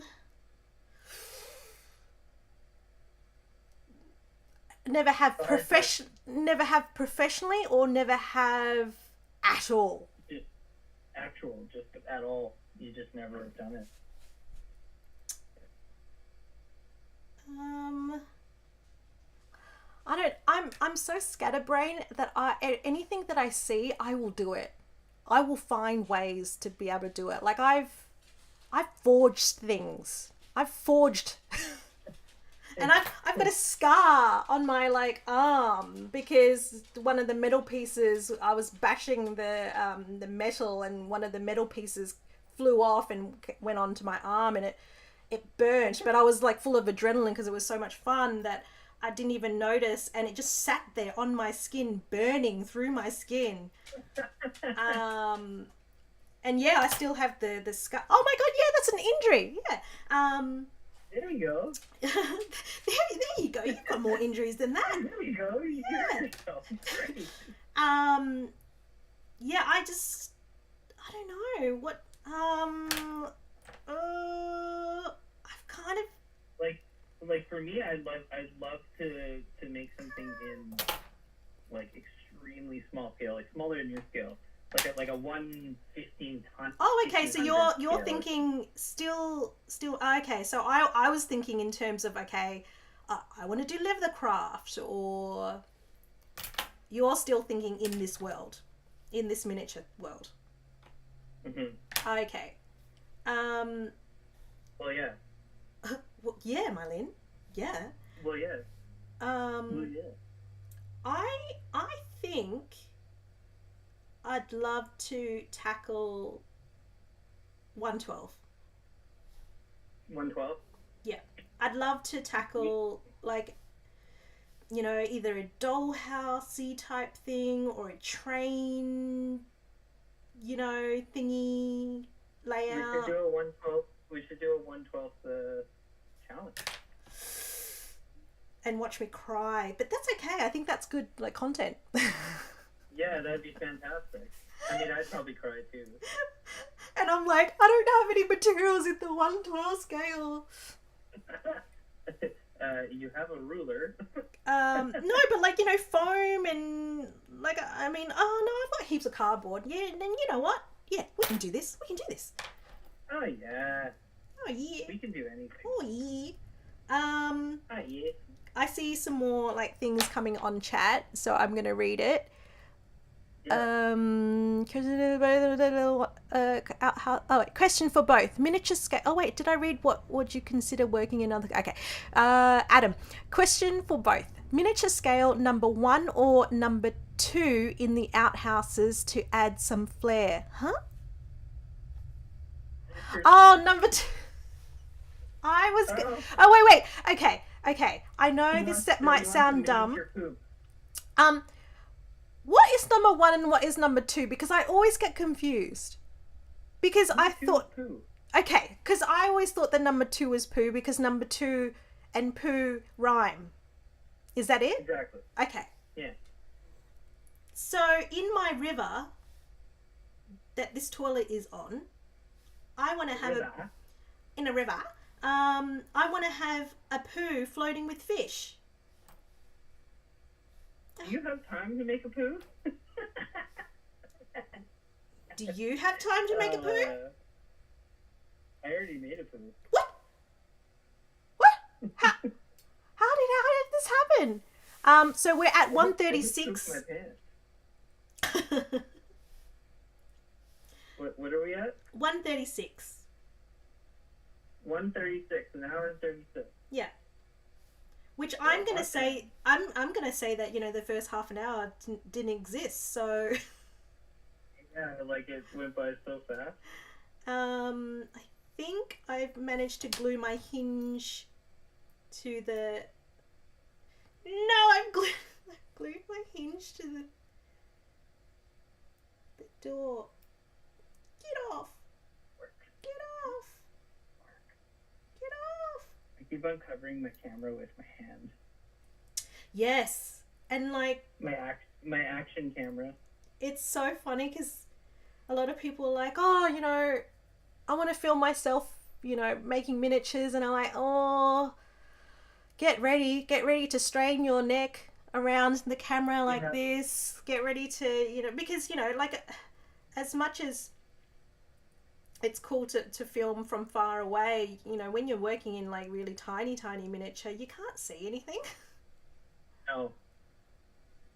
It's a constant struggle. Yeah. Plus, like, right now, like, I usually work with, like, 90% more light. oh, yes. And also, I and you too, we're both working on our, you know, using our phones as our camera, our second camera on our pieces. Yeah. And so when it has that autofocus, and it's like I've filmed for an hour, you know, and thinking, God, this is great content. This is amazing content. Yeah. And I don't look at it again. And then a month after I finish, you know, making my building, and I'm finished, and I can edit it for YouTube, and I'm sitting there watching, you know, fuzziness, and it's like, you know, it's focusing on the glued dollop in the background, you know, for the entire time. I'm currently experiencing some technical difficulties. So yes, there will be number 2s. To add some flair, yes. Sidekick. Oh, is it Sidekicks Studio? Are you Sidekicks? I've never read it out loud. I've never read your handle out loud, Sidekicks. So this is the first time I've actually read it out loud, and Love 1/12 scale and G scale. G scale for graffiti, and of course 1-to-1 scale. What's a G scale? 1-to-1 scale, yeah. 1-to-1 scale is the best. I'm not looking at the chat. Is this Adam fella? He sounds very familiar. Yeah, he's always on our chats. He's like freaking number one fan.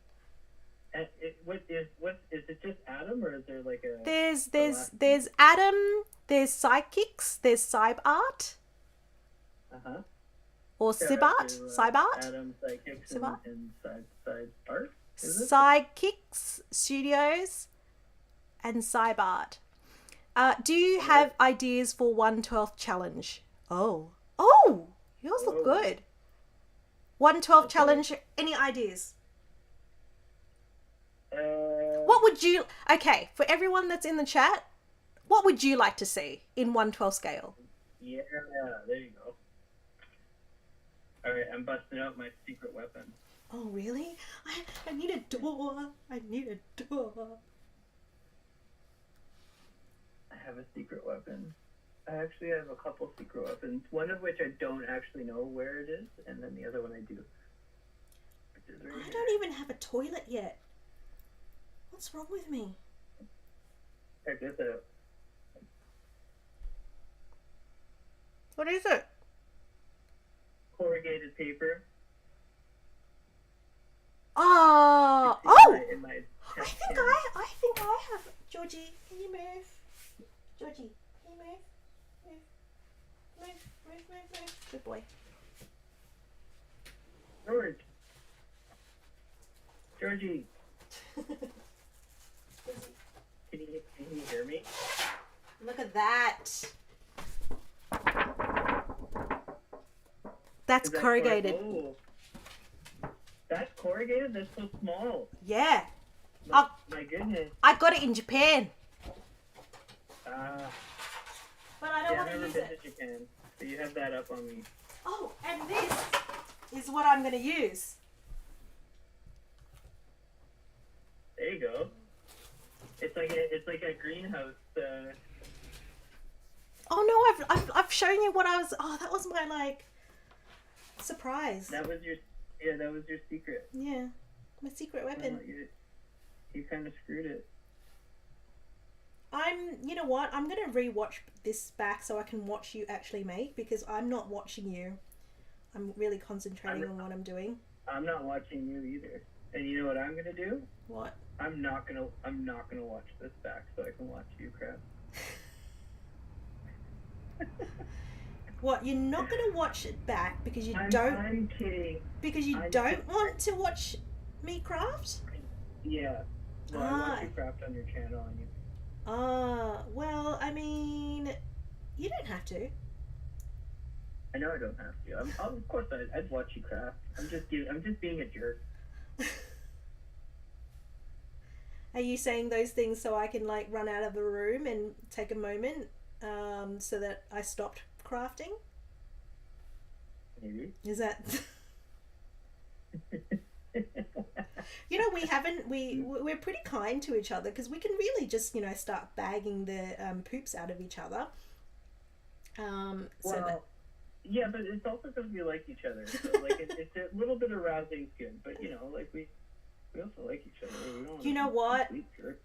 For people out there and for people that are going to eventually watch this, in the recording of it, I love watching makers. I've always loved it. And there's a show called the Great Pottery Throwdown. Highly recommend it. Yeah, highly recommend it. It's kind of like Best in Miniature. It was a show that started before Best in Miniature started. And it's the survivor of potters, ceramics. Like Harry Potter? No, actual people that make ceramic art.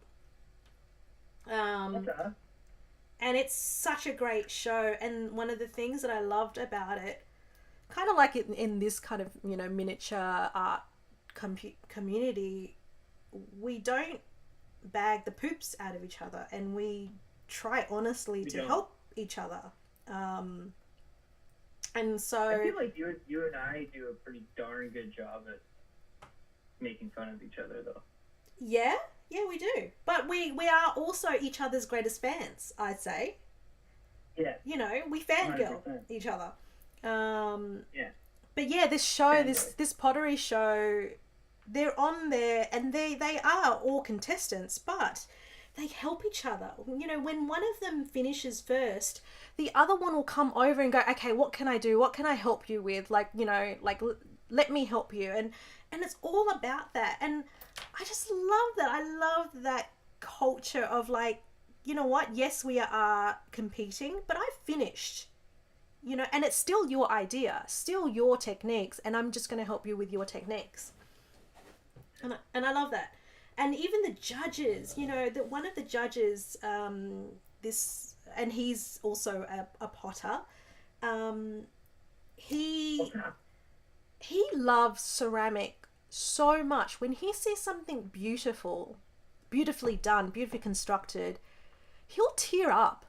I love that. Like I absolutely love how much he loves the world of making, the world of ceramics. And I want that. Whenever I watch these shows and watch these human beings interact with other human beings and what people make, for me, it's not so much, you know, I want to make what they're making. It's I want to be that person. I want to experience that same gratitude, that same excitement when it comes to making. Do you ever get that excitement with my stories? Yes, so you know, I've told you a few times before that watching your stories and watching your talking heads, and really bringing it back to, you know, a personality, you know, because your personality is your builds, you know, your style is your builds, you're one and the same. And so, you know, watching you talk so comfortably on camera, and you know, I watch other YouTubers as well, talking on camera. Yeah, I was like, you know what, I'm gonna try it. I'm gonna give it a go, and I love it. I love being able to communicate. I love visual arts as a visual arts, visually. You're also a natural. Like the thing, I know. Like I remember we talked about this a while ago, but you're so nervous, but then like you're very natural at it. And you are very good at keeping a conversation going. You know, not a lot of dead air, stuff like that. And I knew that though, like right from the beginning.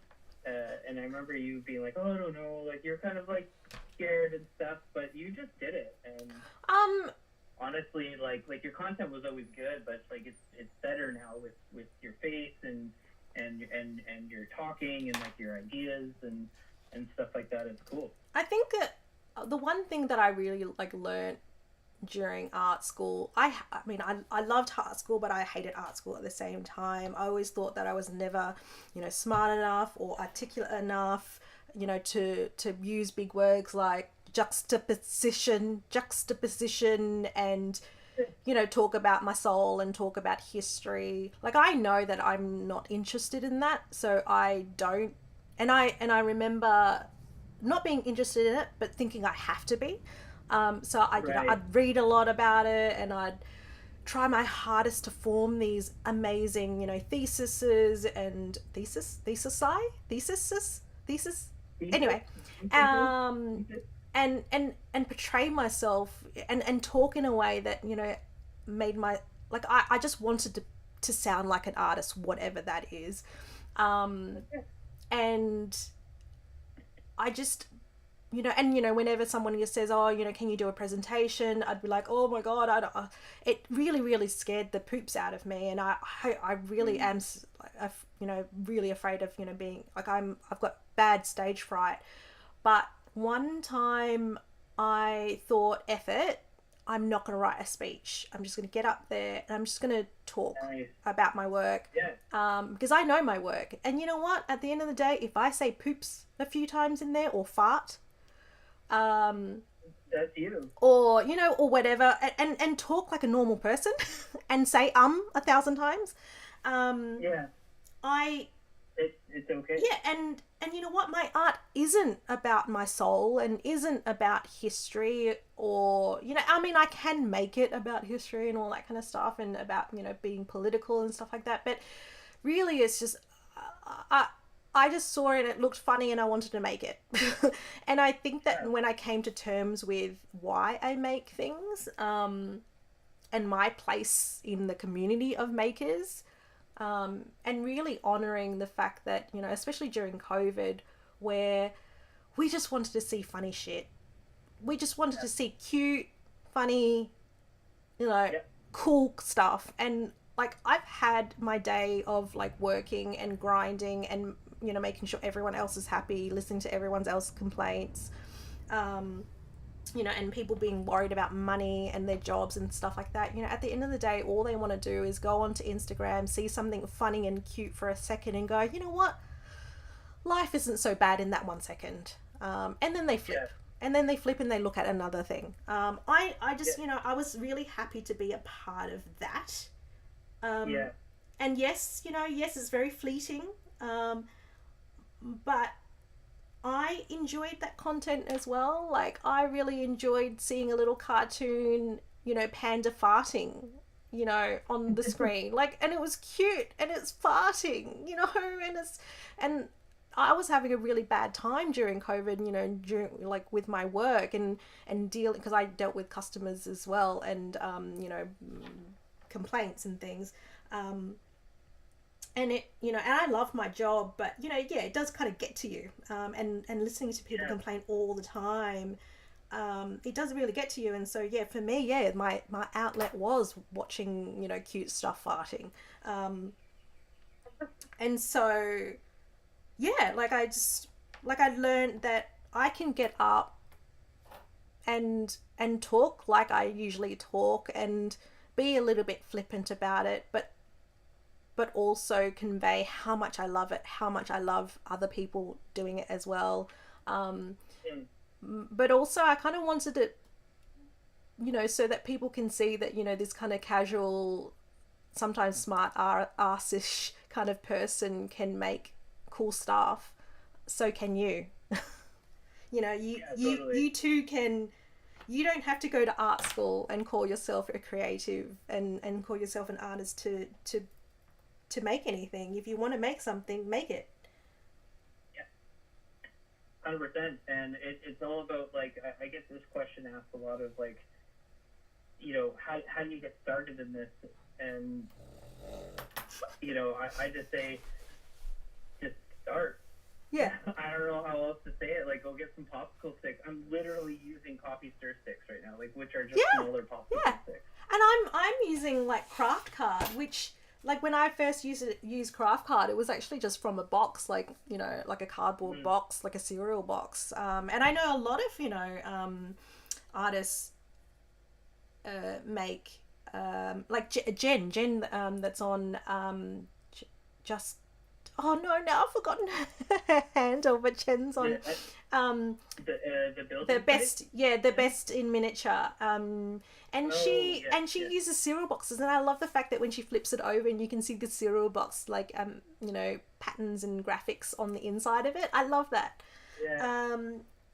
Just call me Jen. Yes. That's her tag. Yes. Yeah. That's her tag. Sorry, Jen. I want to. Do I want a window? Yes, I want a window. Yeah, you gotta put a window. Ooh, I can use this. Oh, one of your fancy yes. Your fancy thing? I know it's very controversial, but as much as people can, yes, the dream of being a full-time artist is amazing.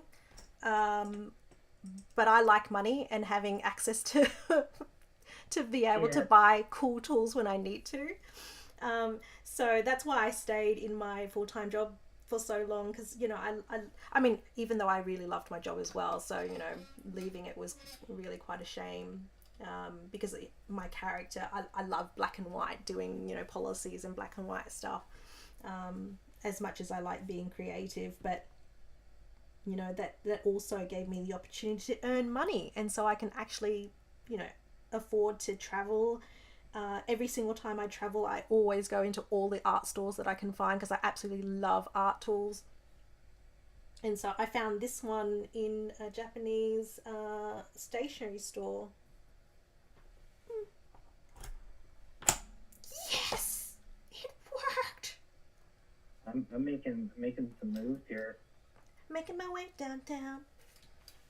I gotta get me some of those punches that you have. Yeah, I mean, it's pricey, but it's really sturdy. There are dupes on Amazon, but before, because I was like, oh, I want to get maybe another one so I don't have to change my I have these ones, but you have to hammer them. Oh yes, yeah. I've got, because at one stage I was really into leathercraft, so I went ham on buying all these leathercraft things. So I've got all these tools, but yeah, I've got the hammering ones, but it's just not good when you're racing around trying to finish work at like 2 a.m. in the morning and you're banging on like paper to get holes in it. Or you're not an apartment though, right? Like you have a house, don't you? It's a terrace, so our walls share. So it's pretty much, you know, a house apartment. What did you call it? A terrace? Terrace. A terrace. Yeah. Okay. Like, so I guess in Canada we call that a townhouse. Oh yes, yeah. Because the townhouse you share walls. Oh yes, so yeah, we share walls, and our walls are very, very, because it's a pretty new block of buildings, so they haven't really made it, you know, like the good old days where everything was kind of, you know, really thick walls type thing. Oh no, have I done it? Have I done it?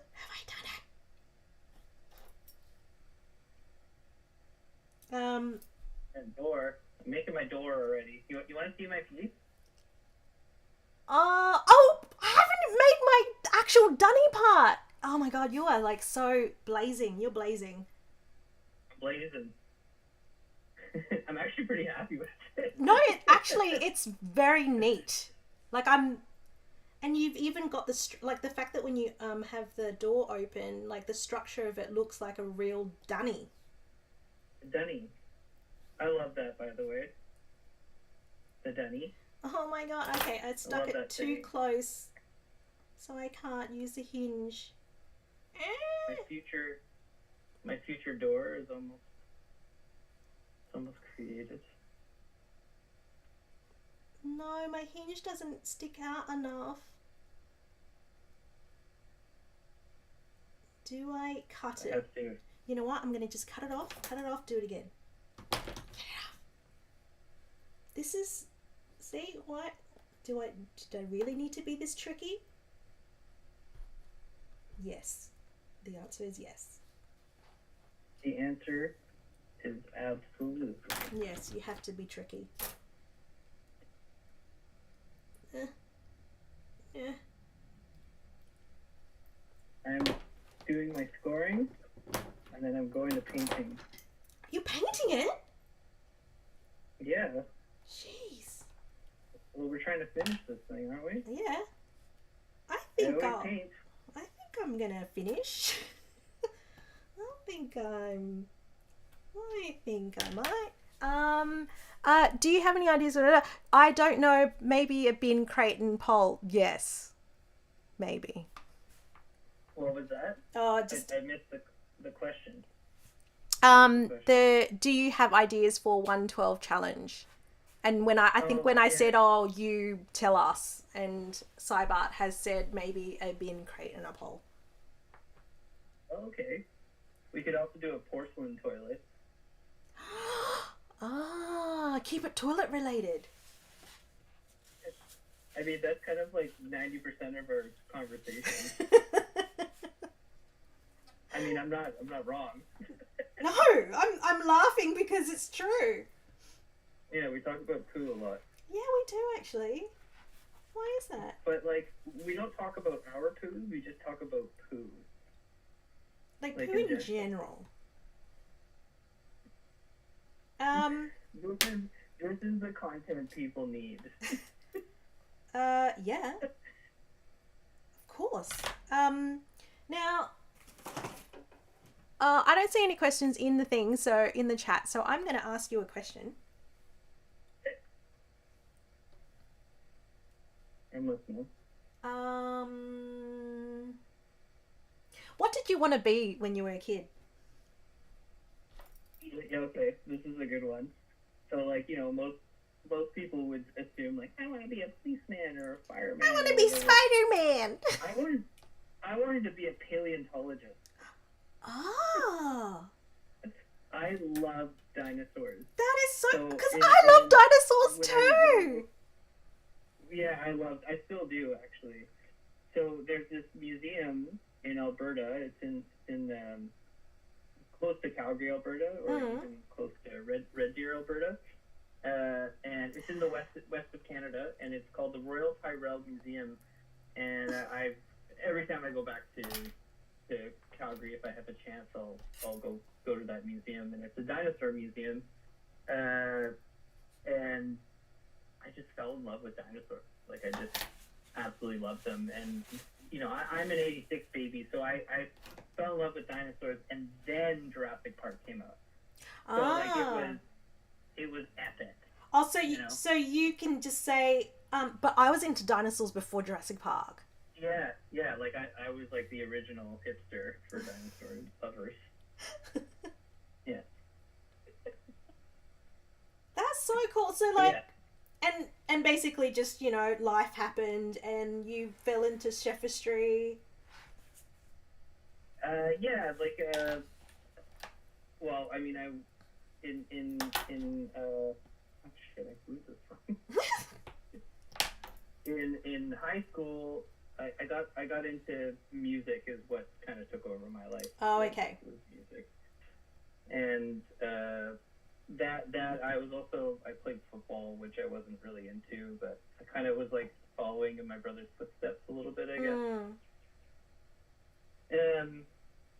Yeah, and I just like I always loved dinosaurs, but I wasn't really a bright kid, to be honest. Like I didn't do my homework. I hated studying. I did not like going to school. I was daydreaming all the time. My teachers thought I had like ADHD or ADD. Yeah, so once I got into high school, it was like very obvious that I wasn't going to become a paleontologist. And cooking was like, I actually tried to get into, I wanted to go to school for jazz. Jazz? And I just wasn't good enough with music theory. Yeah. So I couldn't get in. But ironically enough, later down the road, or I think it was like 27, I actually went to a conservatory of music and did some jazz studies eventually. Yeah. But then I realized that it's not like a good career. Of course. It's so funny though, like I feel like it's such a big deal to make kids like discover what they want to do and commit to something that they need to do for, you know, the few years at university or TAFE or whatever, or college. Yeah. When they're so young and they haven't really, you know, unless they've watched TV or come across these other professions, other than, you know, what they kind of, you know, fall in, like they watch, or, you know, they might know a relative or whatever. Right. And it's just sad. It's sad that, you know, they have to be, the norm is to kind of be forced into making that decision then and there. Yeah, I don't know. Also, like when you're 17, 18, 19 years old, you don't really know what you want. Well, you haven't seen it all. And you haven't seen much. Exactly. Yeah. I mean, I didn't know what I really wanted until I was like 29 years old. Right. And I was like, I was having, and this was the moment I was outside after dinner service, working at a resort, like a fishing resort. Yeah.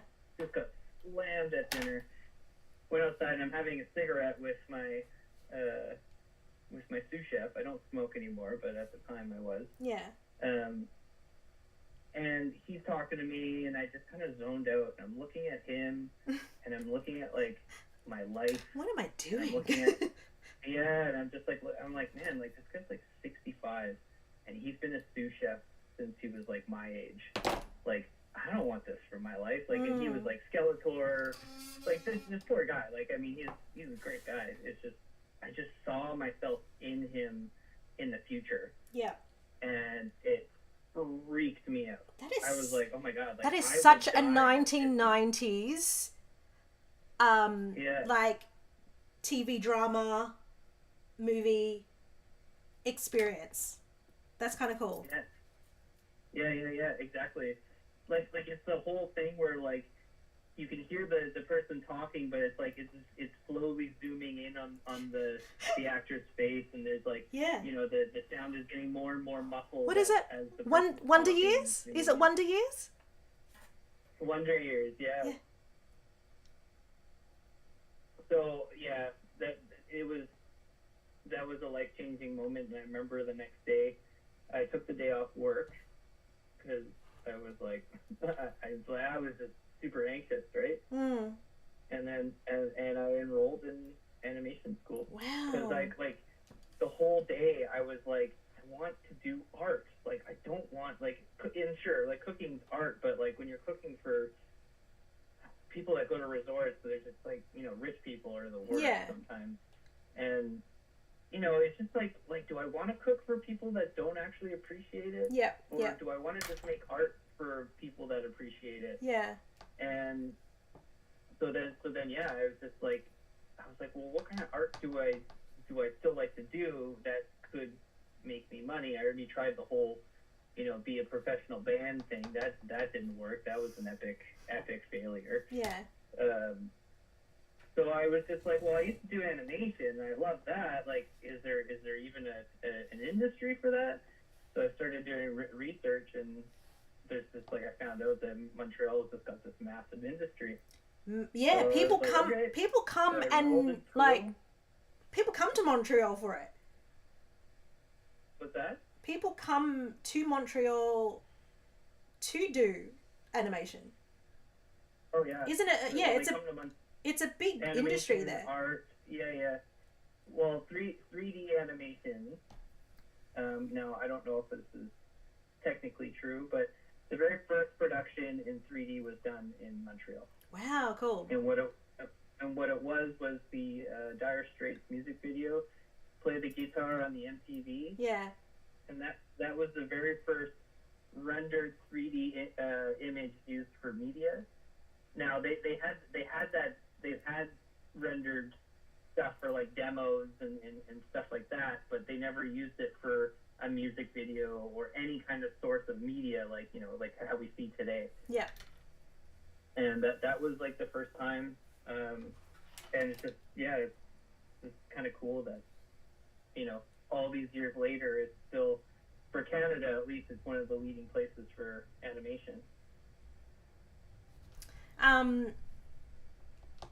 Do you kind of want to go back and do, you know, dinosaurs? Do dinosaurs? That sounds wrong. Do dinosaurs? Do you want to do you want to do dinosaurs? Do you like it? Do you like them that much? I mean, I would love to, but I just don't think like. But maybe in a different way. Like, you can like really honor, you know, that kid's self and like do a stop animation of dinosaurs. And oh yeah, of course. I do like a study, study in dinosaurs. Yeah. Oh, and 100%. And it's funny because I think I was talking to you. I was talking to a few people where it's such a cool thing, you know, making art, making these miniatures, because you have to study the things that you're making. You know, you have to like really kind of get into the mindset of rust to be able to make rust look like it's rust. And yeah, whenever I'm... Which is not easy, by the way. What? Doing rust effects is it looks easy, but it's Oh, not. yeah. I mean, because you really have to look at real rust. You know, Yeah. you It always comes across as just like terracotta, which Yeah. is not rust. yeah. Like rust has like texture to it as well. It's not just the color, Yeah. you know. Like I'll mix my like I'll make a rust color, and then I'll mix a little bit of baking soda into it, Ah. and that adds like that little fine amount of texture. Yeah. Yeah, it works really well. I've At least for me. Yeah, I need to like get into more experimental type things. Yeah, you don't experiment in it. No, I don't. I'm kidding. I don't. Like, because I watch so many YouTube makers, and I, of course, Instagram as well, and I go, God, that's such a cool, like, thing to do, like, to mix different, like, what's it called? Products? Like baking soda to be able to do things like that. I don't know. It's just so cool. Well, that whole idea just came from, like you said, I was studying rust effects and like what rust looks like and taking pictures and stuff, and that was the ultimate thing that I noticed. Is like, man, there's this texture. What do I have that's like the grains, the granules are small enough for this texture? And it's like I have baking soda for setting my super glue when I'm making trees and stuff like that. Yes. I've always wanted to do that. Oh yeah, it works great. But you have to sand, right? Like, but then I was like, oh, I got this stuff, and then I just tried it out. I had the paint all mixed up. I put some aside, and I mixed it with the baking soda, and just kind of plopped it onto this one spot. Let it dry. Came back, and I was like, oh, yep, there you go. That looks like rust, and that's how I've kind of always done it. Now we've gone over the 2-hour mark. Uh-oh. Should we show what we've done so far? Yeah. Are you ready? Are you ready to show? Yeah. We can keep on going. I don't mind. What time is it? 10:22. I mean, it's up to you, because I've got a day. You've got, like, you need to sleep, and you need to actually go to work. Yeah, it's fine though. Like, I can go into work late. Okay. Okay. Are we gonna reveal, or are we just gonna keep on working? Let's work for another 10 minutes. And then we can at least reveal, and then we can decide if we want to keep on working. Okay. I mean, I think if we don't finish this today, which most likely will be the thing, I will finish this. Just because this is a really fun little build. Yeah. Look at my little door. I made a little door. Oh. I just need to, because I've forgotten about the inner thing of the toilet. The thing of the toilet. The inner, the actual seated, toilet. The actual seat. Yes. I'm the too. actual toilet itself. No, you just go in there and you just do your poo. Yeah, just squat and there you go. Yeah. Oh yeah, it's a squat toilet. It's a squat toilet.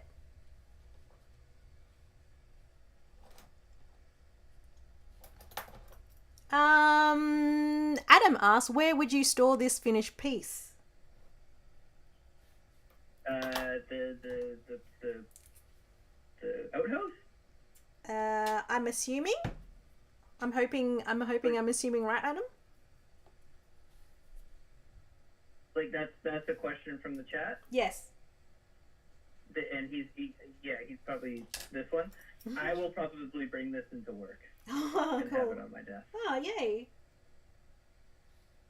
I will also bring mine into work. Oh my god. Yeah, so just put it right beside you. I had this coffee sitting here for this whole time. Oh, it's so cold now, I bet. That's okay. It's, I mean, Iced You're coffee's not cool a- too. you drink cold coffee. Mm. I drink cold coffee all the time at work. Do you do black or milk or what do I do you? cream. Ah, I like 2 creams and that's it.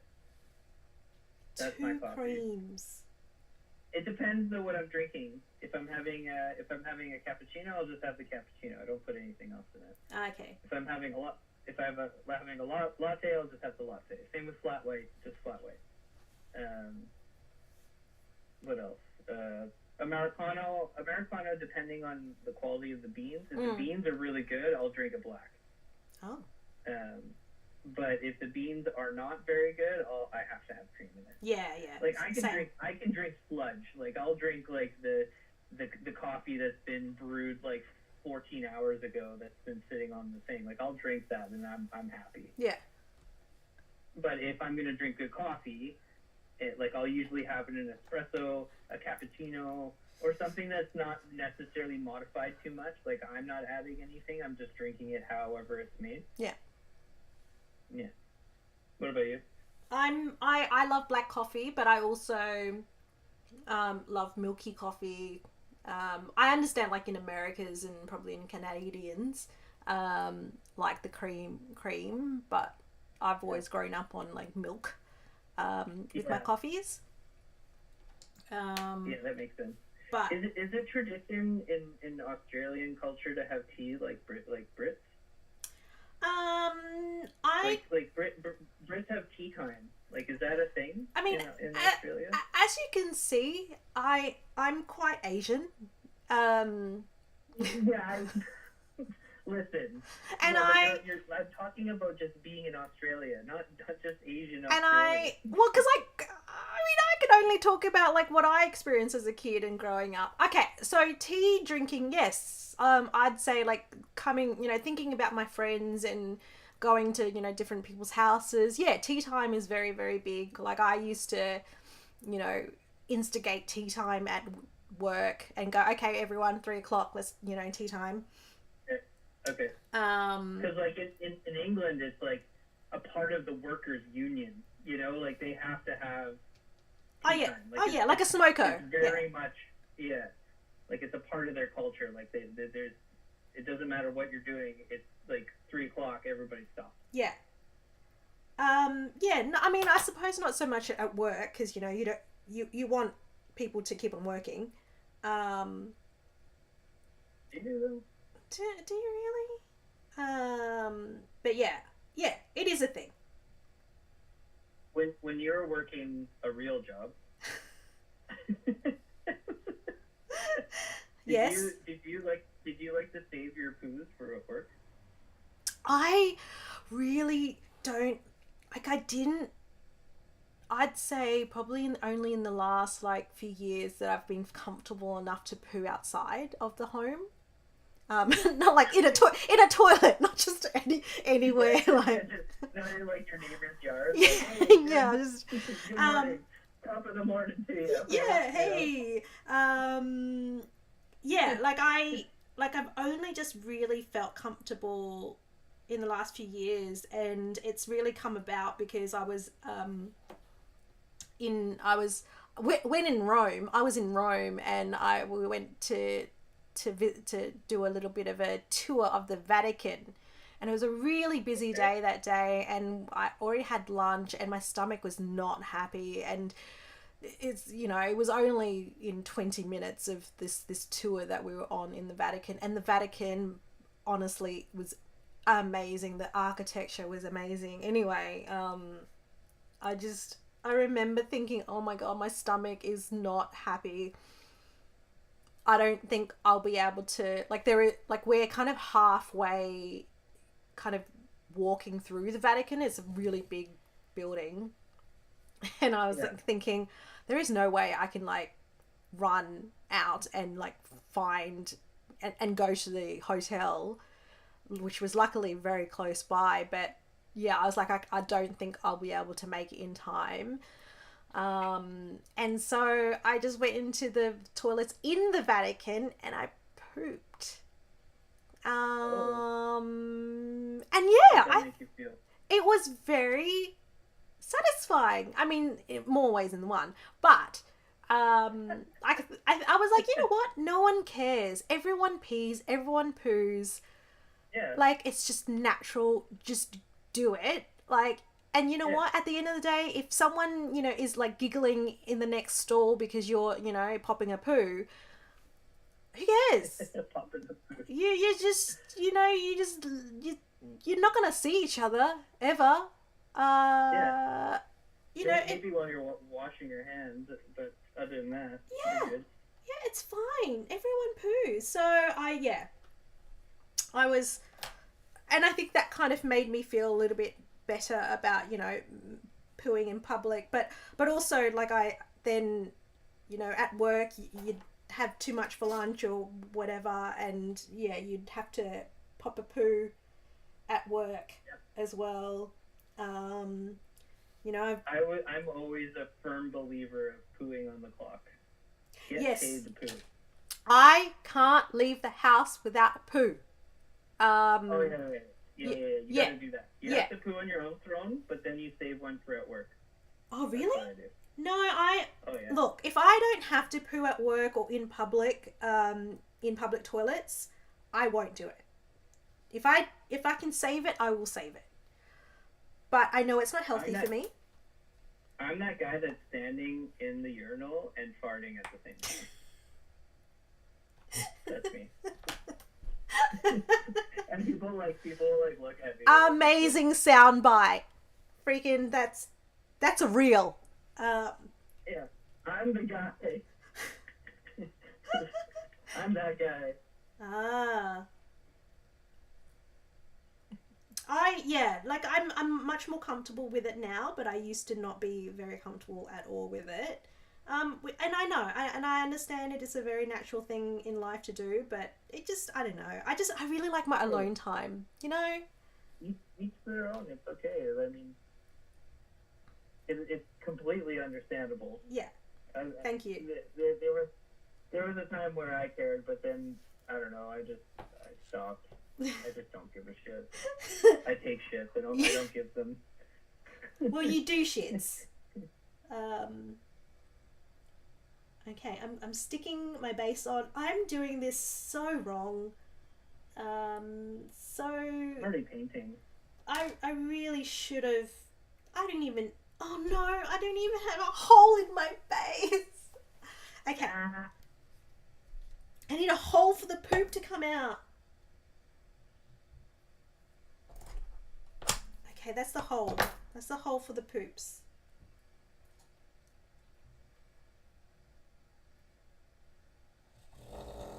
I need a lighter brown. Oh, jeepers. Let's just take this, and then let's take this. You're gonna steal my secret. What? Steal your secrets? Yeah. How do you feel about secrets in the crafting world? How do you feel about it? Have you I feel like kept? there's no such thing. Um. I feel like we all do everybody else's techniques, but maybe slightly different. Yeah. Is how I look at it. But if you do want to keep a secret, then do it. Would that be fair? Like in terms of like a technique or something? Yeah, if someone goes, no, I don't want to show people that, would you be like, okay, cool, fair? I get that. Yeah, of course. Yeah. I mean, yeah. You're not going to come to their house and bully them out of, secrets. No. Yeah, of course not. You can't do that. That's not very nice. Not very gnome of you. No, it's not very gnome of me. Yeah, no, like, I mean, if somebody has, like, they're showing me something, but they're like, I don't really want anybody to know about this. Yeah. Then, yeah, of course, like, I'll definitely use it. but yeah, like, I wouldn't be like, hey, check this out, everybody. I just learned this today. Like, I would just do it in my thing because I think it's a cool technique or something, and then, somebody would probably end up seeing me doing it. Like, that's the thing about, like, techniques and, like, like if you're gonna copy somebody's work, like, and it's very, very obvious that you just, you know, copied the work, like give the person some credit, of course, the original artist that you found these ideas and stuff from. But at the end of the day, like, the way I look at this kind of stuff is like how I look at cover songs. Is that a band will do a cover song, right? But they will, in the credits, they'll credit the original band, right? Yeah. And they will take the structure of the song, like the skeleton, the bass, all the important parts, and they'll make sure that makes into the song. But then they'll take it their own direction and put their own style onto it, right? Yeah.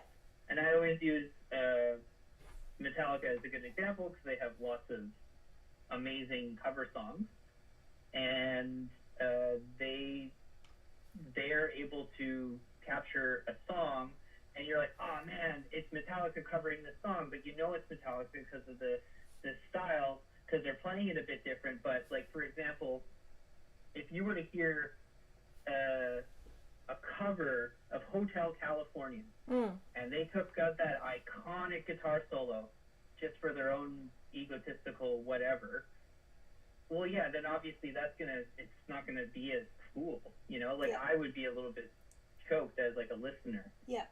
Because when I listen to Hotel California, like, everybody waits for that moment. Yeah. You know? So I think there's a fine line, but I don't know. As long as you give credit where credit's due, like secrets, techniques, all that kind of stuff, like, at the end of the day, we're creating art to make ourselves happy and to hopefully make somebody else happy. Yeah. So I just don't see it as a big deal. And also, like, let's say somebody copied my trap house that I made, the commission. Yeah. It's still not going to be a gnome craft build. And maybe it'll look exactly the same, but you know, it's just not a gnome craft build. It will never be the exact same. Yeah. There's always going to be something that's a bit different. Like, I mean, it's like writing. Everyone can write. Yeah. Everyone can, everyone has their own handwriting style, but an A is an A, a B is a B, a C is a D. But everyone has a way of, flicking the pen a certain way that, distorts the C a little bit, but you can still understand it is a C. Yeah, and I mean, I remember growing up, like, I feel like I'm not very creative. I'm not creative at all. And I can't make things. I can't make things up from the air. And I appreciate when people. My God, I love it when people can do fantasy stuff and all that kind of stuff. Like, just to kind of pluck ideas from the air is amazing. Yeah, it might be, from experience, might be from listening to other things or watching other makers, or, in terms of music, listening to, other, like, musicians. But, like, I just can't do it. But what I can do is mimic. And I'm very good at basically watching someone do something and going, okay, I want to feel what that feels like. It looks really cool. I want to do it. And I remember growing up, not liking my own handwriting, but always loving the handwriting of all of my, friends that I would make during my childhood. And I'd be like, oh, I like that handwriting, so I'll try my hand at writing like them. But I would never get it perfectly. Like, I can, if I really concentrate, I'll probably get it perfectly, but it still has the way, because I hold my pen a different way. I don't hold my pen the same way as them. So I'm always thinking, it's different. The pace of my breathing will, make it different, the way that I hold a pen or I write. So yeah, even if you really, hands down want to copy your trap house, it's gonna always look different. Yeah, like, I could do one of your builds and do it all on paper, all the same stuff, but it's not going to have the same feel to it. It's gonna have like a gnome craft feel to it, you know, because that's just me. That's just, you know, and it'd be like you doing one of my brick walls, for example. It would still be reminiscent of your style. Yeah.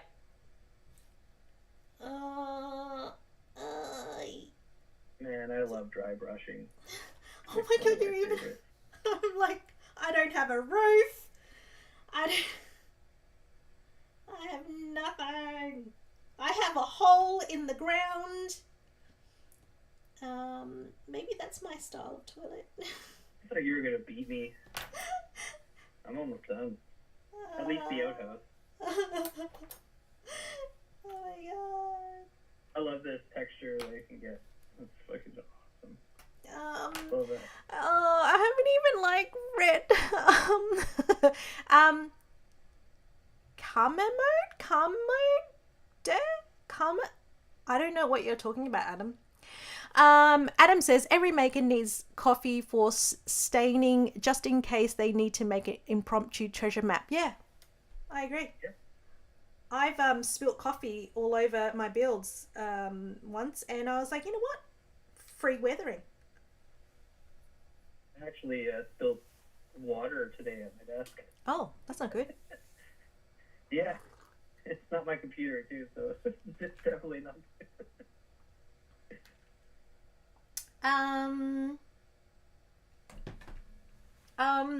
It's okay, so it's 2:30, 2 hours and 30 minutes. I'm gluing this piece on here, and I'm gonna do a little bit more weathering, but I'm pretty much there. We're there. I'm not there. I'm gonna get some rust effects, just a little bit. I'm not there. I'm not there. Anything. Don't compare yourself to me, okay? What am I doing? I don't know. So I was helping Marina from Marina Minis. Oh, She yes. From Marina Minis. I was helping her on a build. She had to do this this dark sea, and she you know, we were hemming out, like that was the real reason why I went over, but she had this like massive thing that she had to paint, and I just like went to town. I was going super fast, and she just like took a break. She's like, I'll just let you do this. Are you? If I told you that you can't. Okay, what do you prefer? Do you prefer to be the art director, the creator, or do you prefer just to make? Excellent question. I would prefer to be the art director. However, I would be the art director that would be more hands-on. Yeah. Because I would still want to make. Yeah. Oh yeah. And I wouldn't want to not have that. Yeah. So, yeah, great question. I mean, definitely art direction, but that's like kind of like the leadership qualities in me. Is I definitely gravitate to that a lot more. What about you? I'd rather people tell me what to do. Okay. Because I think I like that too sometimes. It depends. But. I'm really obedient, and I love being able to be so aware of what you need as the leader.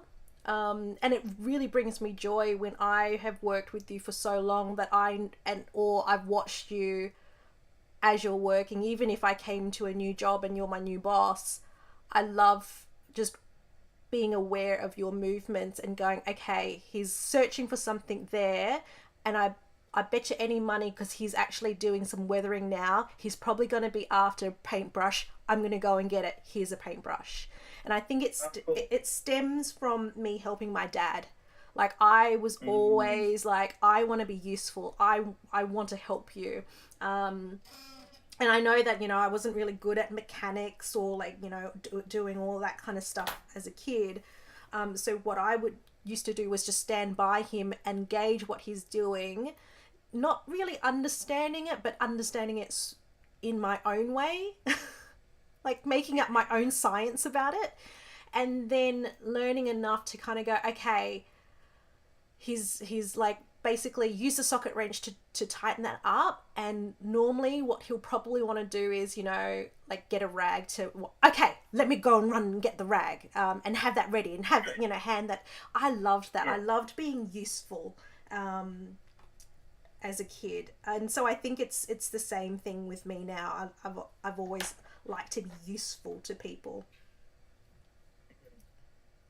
Yeah, I've seen that quality in you since, like, you and I have been collabing and stuff. Is you're a team player, and you enjoy the camaraderie of, like, what do you need? I'm going to help you because we're going to get to this together, yeah, kind of thing.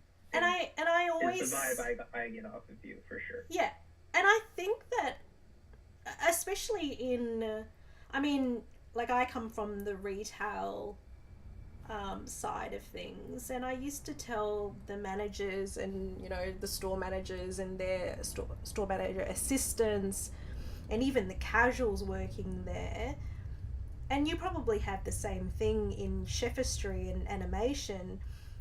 Not everyone wants to be the chef. Not everyone wants to, sometimes it's like good enough and, to be the best at being an assistant is amazing. Absolutely. Yeah, and there's every team needs somebody that's willing to take that on. Like, yeah. Sometimes there's just too many cooks that want to be, and I say too many cooks, like too many cooks, that like want to be the leader, yeah, right? The leader of the pack, but it doesn't work out that way. Yeah. Rarely does.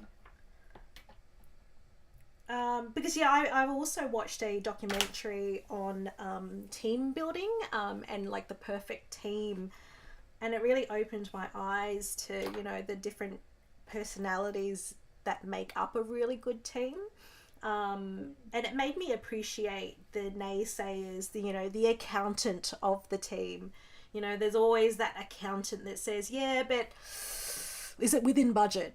Is it, and that role is so important. Remove that role and it falls apart, because, you start to overspend, and then all of a sudden your project becomes, instead of $5, it becomes a $5,000 project, and you can no longer afford to keep on going. And I loved that. Like, that documentary was so great to watch, because it made me appreciate, my role in it, in a project. Because I'm of a very operational mind. I love operations, and I love kind of making sure that everything is kind of running perfectly. But I'm not the leader of the project. I'm just making sure that all these little bits and pieces, keep on churning. Mm-hmm. While the big boss, you're concentrating on, the overall. Yeah. Yeah, I just, a little bit of like I love leading. It's definitely one of my better qualities in terms of like in teams and stuff. But I also do, I'm good enough to recognize if somebody else is better at it, or be just really eager to want to do it. Yeah. And I've always been able to just like kind of move to the side for people like that. Yeah. Oh yeah. I mean, everyone needs to get that chance. And it's so hard to get that chance sometimes. Yeah. My biggest thing is just like, in a team, just put the right person in the position that, like, for that job. Oh, yeah. It doesn't always have to be you. It doesn't always have to be, Joe Blow or whatever. It could be somebody else. But, like, put somebody in that position that can handle it, and not somebody that just wants it, like, That's always the way I look at Yeah. stuff like that when it comes to teams. Huh. And I'm always one like I could be like, you know, the whole team's like, well, no, like we want Dustin to be the leader. He's the best. But then I see like, you know, Catherine or whoever, some person beside me who's actually better, and I know that. So and then I'll just be like, no, I'll advocate for that person. Yeah. You know? Like this is better for the team. Yeah. Even though I know I can get the job done, I think this person will get it done either faster, more efficiently, pleasantly. I can be kind of a hard ass when I'm leading too, which is good and bad, you know. But the thing is, you know, you like in a project, you need to get the shit done, and the hard ass. Yeah, you might not be a hard ass. It might just be the fact that you know you're driven and you've got shit to do. 100%. Oh crap. Oh my god, I think oh no. Okay, I think. No, I'm not going to say it. I'm not going to say it. I'm not going to say it. I don't know what happened to my super glue. It's stuck to your face. Ah, it's right here. It's stuck to my floor. What is it?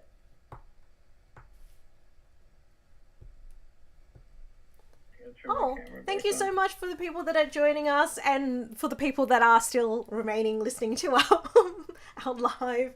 Our silly conversation. Yeah, and please ask us questions.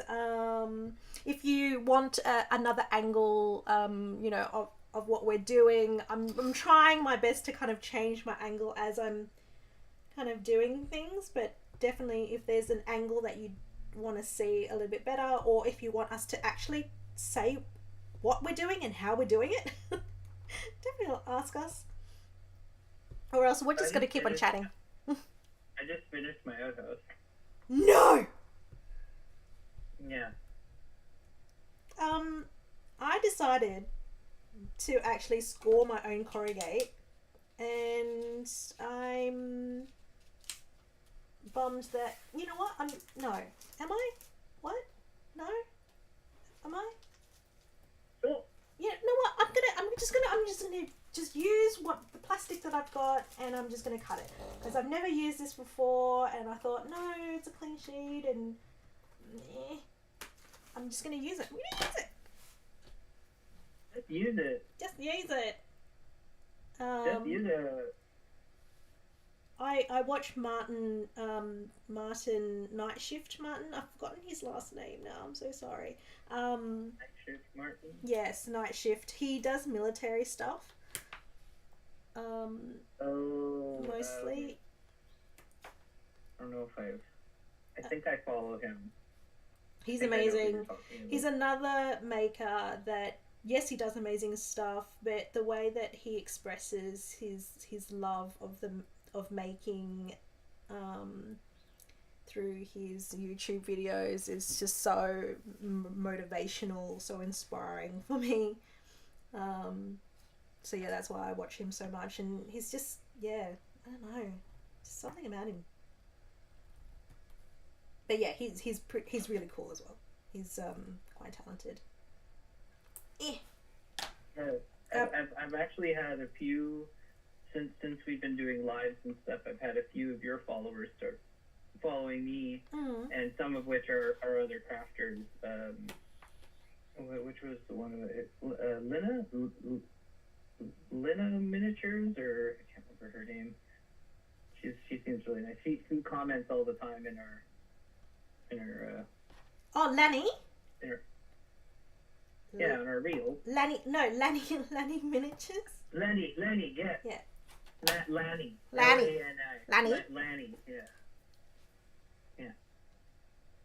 But yeah, no, I need to like keep on track of what I'm saying. But yeah, with Martin, he always ends his YouTube videos with make your kits, make your models, don't hoard them or something. Right. And I'm like, actually do them. Yeah. And I need to remember that for myself. I need to, like, you know, with my supplies, I like collect these supplies and think, oh, but I don't want to touch them. Yeah, but then they just sit there. Yeah, I know, but I don't want to waste it. I'm like, well, it's a waste if I bought it. So now I'm using the AK to stick the plastic onto the paper. So I'm using AK Wolverine glue.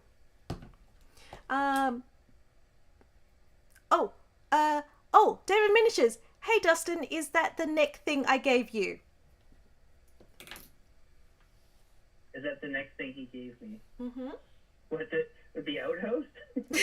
No, oh, your the next thing. Your neck yeah, thing. This is the next thing. Yeah. Yeah, it's working pretty good. Yeah. I mean, it's kind of shaky, but I've had it on for 2.5 hours, and it's I haven't been watching. not hurting. I haven't been watching, Thank so you. so people Yeah, need to thank tell you, David. us. People need to tell us if that camera is too shaky or not. Yeah. I mean, I bet you I'll David will say eventually it's watch shaky. it back, but you know. Well, him and I were talking about, like, because we were talking about podcasts a long time ago, but particularly about his podcast that he used to have. Yeah. Which I really liked. Yes. Um, Yeah. And then like he stopped doing it for numerous reasons. But then we were talking about like ways of filming podcasts, and I remember my cousin told me about this sculptor that had like a harmonica holder for his phone, and basically did what I'm doing right now. Pretty Yeah. Much. So I was telling David about that, and he went and got this next thing, but he didn't like it. But he found something way better, which is like those mini. It's like a GoPro, but it's like Yes. you see them all the time. Like people put them on their cats and stuff. Yes. And let their cats like run My around. brother's got one. It's so cool, and I'm like, maybe I should steal it and use it. Yeah. But I'm pretty happy with what I've got set up wise. Your setup is great. I'm really excited to get a new setup because I've got like no room here. Also, this is another shout out to David Miniatures. This is his pencil. Oh, I want my own pencil. Yeah, I have a David Miniatures pencil. I also have one of his stickers here. Oh, cool. It's so small. I wanted a better place for it, but I couldn't. I don't really have any room to put anything up on here. So here, this is what I've done. I have to stop here because my thinking it needs to dry. Oh my god, you've even got it. But I'm gonna do a little terrain on it. Oh my god. Welcome to our 3-hour crafting. You know what? 3 hours doesn't sound so bad. 3 hours is doable. The corrugated paper didn't turn out as well as I wanted to because it's kind of like bowing. Oh, is it? Yeah, see, it's kind of bowing a little bit, but I guess No, it's got supposed to, that like, sheet old metal, school. So I guess it kind of makes sense. Yeah, no, it really makes sense. No. No. It makes sense. Okay, so No. this is mine. If you want to look up, Yeah, I do. Cute. and then I'd poop in that. get this. Door opens. Oh, see? I glued my door. Ah, you need I privacy. glued it. You need some privacy. I'm not But fucking... I haven't made the toilet bowl yet. Like the thing that you sit on. So it's really just got a hole. It's Like got a this hole in thing? the ground. Like this toilet bowl thing? Yeah. You know what I mean? So I have to make that.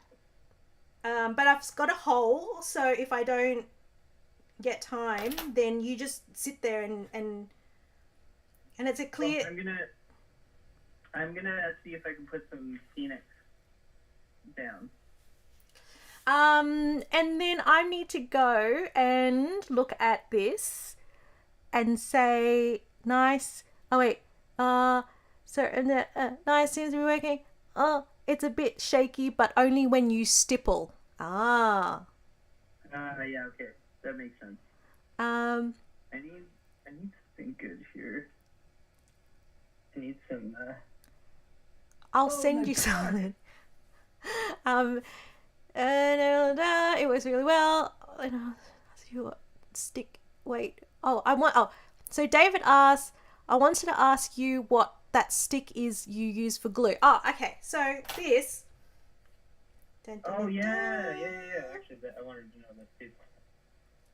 So this Good question. is it comes from a Sculpey toolkit.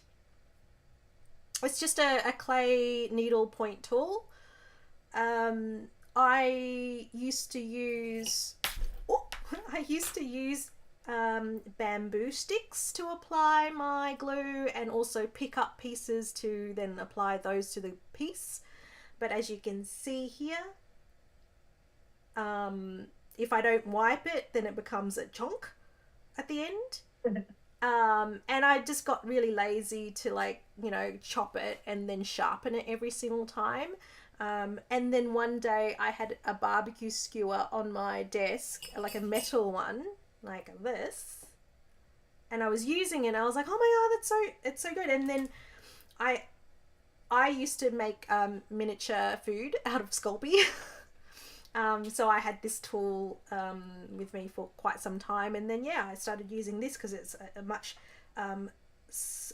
thinner wire. So when I press down, it has some give to it. I like the little bounce, whereas this metal skewer, it's so thick that the give on it, it doesn't feel right. Even though it has a better surface area to, like, spread your glues, because this one only has a little surface area. But yeah, it's just like a clay tool. It's great. It's like the one tool that we see all the time. Oh yeah, people ask, like, where do you get it? I'm like, oh, it's a Sculpey tools, but you can, like, seriously, bamboo stick is what I used to use. Yeah. I just wanted to be more sustainable and not use so much like bamboo sticks.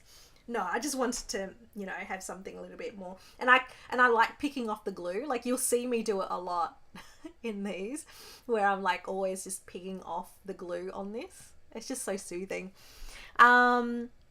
Yes, def get one. David said, thanks, Mylyn. We'll def get one. Yeah. Yeah. Yeah. Yeah.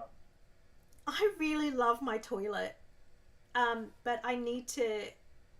I just think that's funny. I love my toilet. I absolutely adore my toilet, but do I concentrate on the terrain, or? It is entirely up to you. We don't have to do terrain. Terrain wasn't a part of the. Yeah, but if you're doing terrain, I want to do terrain. And also, because I'm thinking I'm just gonna go old school and go squat toilet. You're squatting over this hole. Squat toilet. I might need some kind of bucket with water in it so that you can clean your butt. Yeah. Yeah. That's fine. Yeah, because you don't I'm want not to. putting toilet paper in mine. Mine's like a hunting cabin that you found, like, in the middle of nowhere. Oh, okay. Maybe mine is like you BYO. BYO. Yeah. And so to the people that I use pastels to, because I don't have fancy, and I think I saw this on Psychics. Please message me and tell me how to actually pronounce your name. Psychic Studios, and I use the same pastels to do my weathering. Yeah, pastels are. I have to get myself a bunch. I have pigment powders, but pastels are so much cheaper, and so much. You can just brush it's the them off same stuff. It's the same stuff, but because model makers like to spend money on things, and companies, they think, you know what, they'll spend money. Yeah, which I did. Yeah. I spent money. Also, charcoal is very good for, like, weathering, because it looks like soot, because it is real soot. Looks like what? It looks like soot because it is real soot. So, yeah, that's right. Oh my god, I love weathering. Yeah, weathering's fun. It's definitely one of my favorites. Oh yeah, because I've gotten a lot better at like holding back. Yeah, my weathering. Yeah. Because I feel like it's really easy to go crazy with weathering. Well, that's why I like to copy what's it called, like real life weathering, because it's the only way I can hold back. Mm-hmm. Because I have to, I really need to copy what I see. Because yeah, if it's left up to my own devices. Oh my god, I love this so much. Oh, I'm at the weathering stage and I'm like, oh, I'm loving it. I'm loving it. I know, it's like those parts, like the dry brushing and weathering, it's like everything starts popping. And like when you make the bottom of your building like a little bit more kind of sootier, a bit more dirtier, it just, the ombre effect looks so good. Hope that little bit of and then isopropyl inside, didn't mess anything up. can I do weathering on the inside, because do I want poo marks on the floor? Yes. Just in case, you've missed the toilet. I made mine kind of already poo brown, the wood, so it just kind of blends in. And because I was being tricky and it's on stilts, weathering this is difficult. Yeah, no, I have to do a terrain because I have to do the water, so I can do my poo. Oh, the water? Yeah, I have to do the water so I can do the poo in the water. You need the water? Yeah.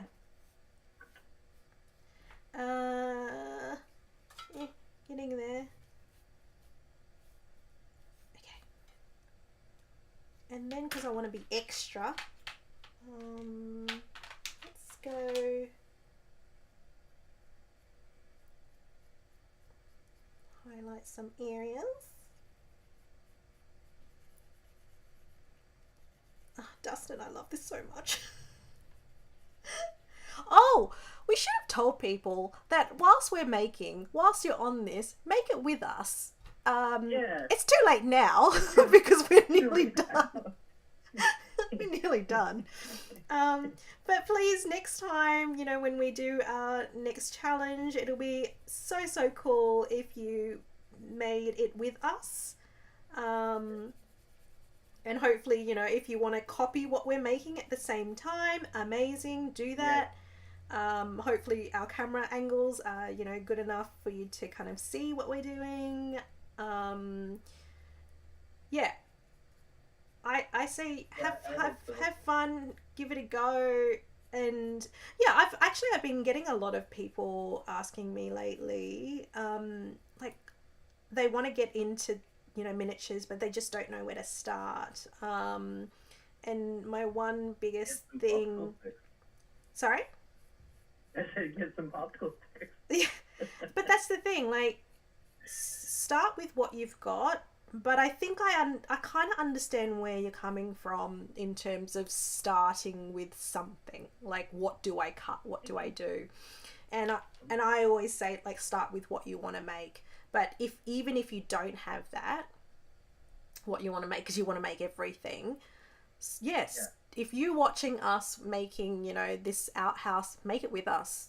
Start by making the exact same thing that we're making, being forced to make the same thing, because it means that it doesn't matter what you're making. It matters that your hands are experiencing, your eyes are experiencing, your whole body's experiencing, the making process. And then once you kind of got that, then you make whatever you want. And if you're making it with us on the cast and you're doing it live with us, you can ask us a question when you get stumped on something. Yeah. And we can help you. Like, Mylyn, why did you make a hinge? Why did you make it hard on yourself? And I'll be like, I don't know why you made a hinge. Because mine is really dark because it's freaking dark in here. So let's do this. My face is going to be bright. but at least we can look at this better. I need a poo. But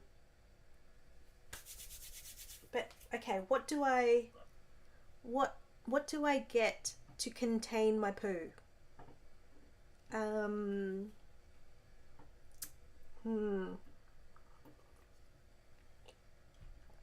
So nobody wanted a bright red outhouse. Sorry, Adam. we You wanted a brick red outhouse? Like like when we were thinking outhouse, I was thinking like a complete like a shambled shanty. Shanty town. Yes. Okay, what am I going to use to? I might. Oh, is that going to be good on a lid? Oh my god, that is so cute. Okay. Lids. Is that muddy enough? Or is this better? This one. Alright. Okay. I have to probably call it here pretty soon. I'm going to do one more little dry brush on the thing to kind of brighten it up a bit. A bit too dark for my liking.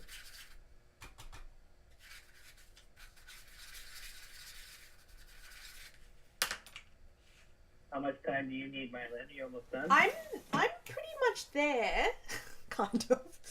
But all I have to do is muddy up this and just go ham on my PVA glue to create water.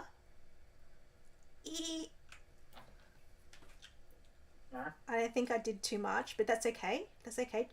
Trust the process. I really should have used gel glue for this.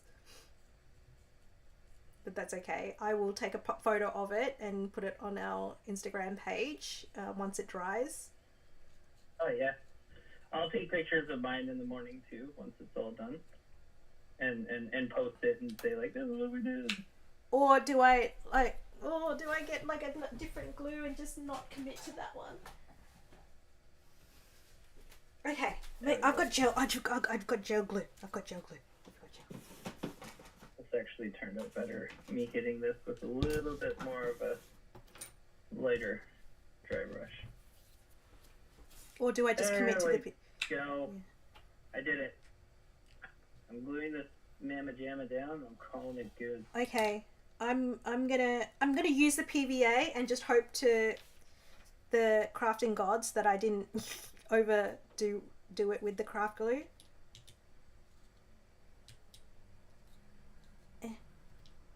I'm just gonna and then I have a couple grass tufts. Oh yes! Grass! I have a lot of grass tufts. I have more than just a couple.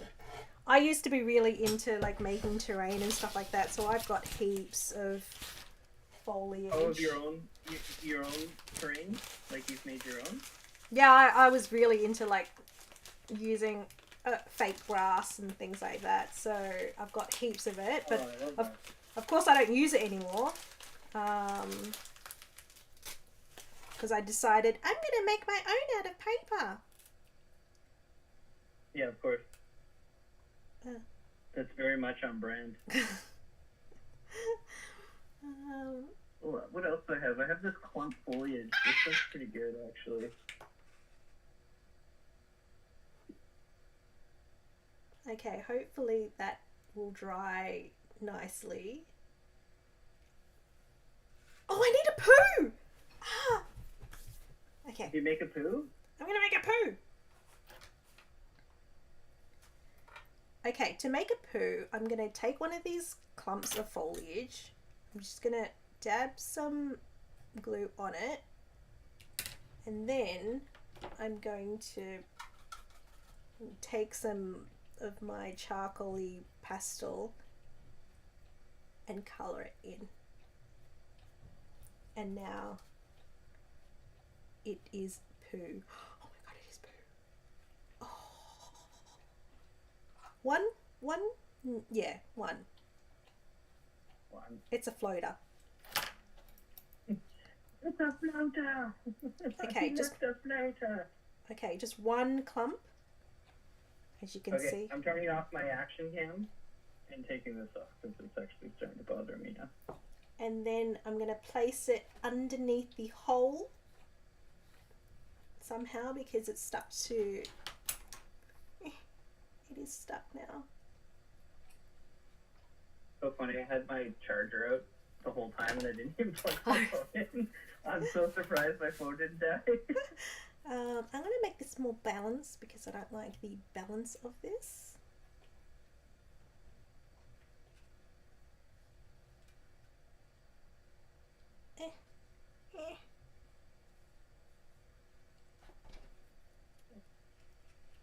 Oh.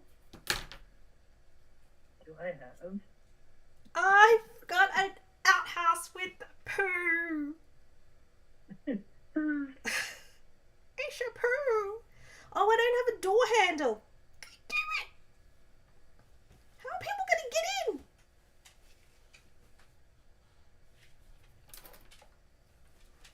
How do I...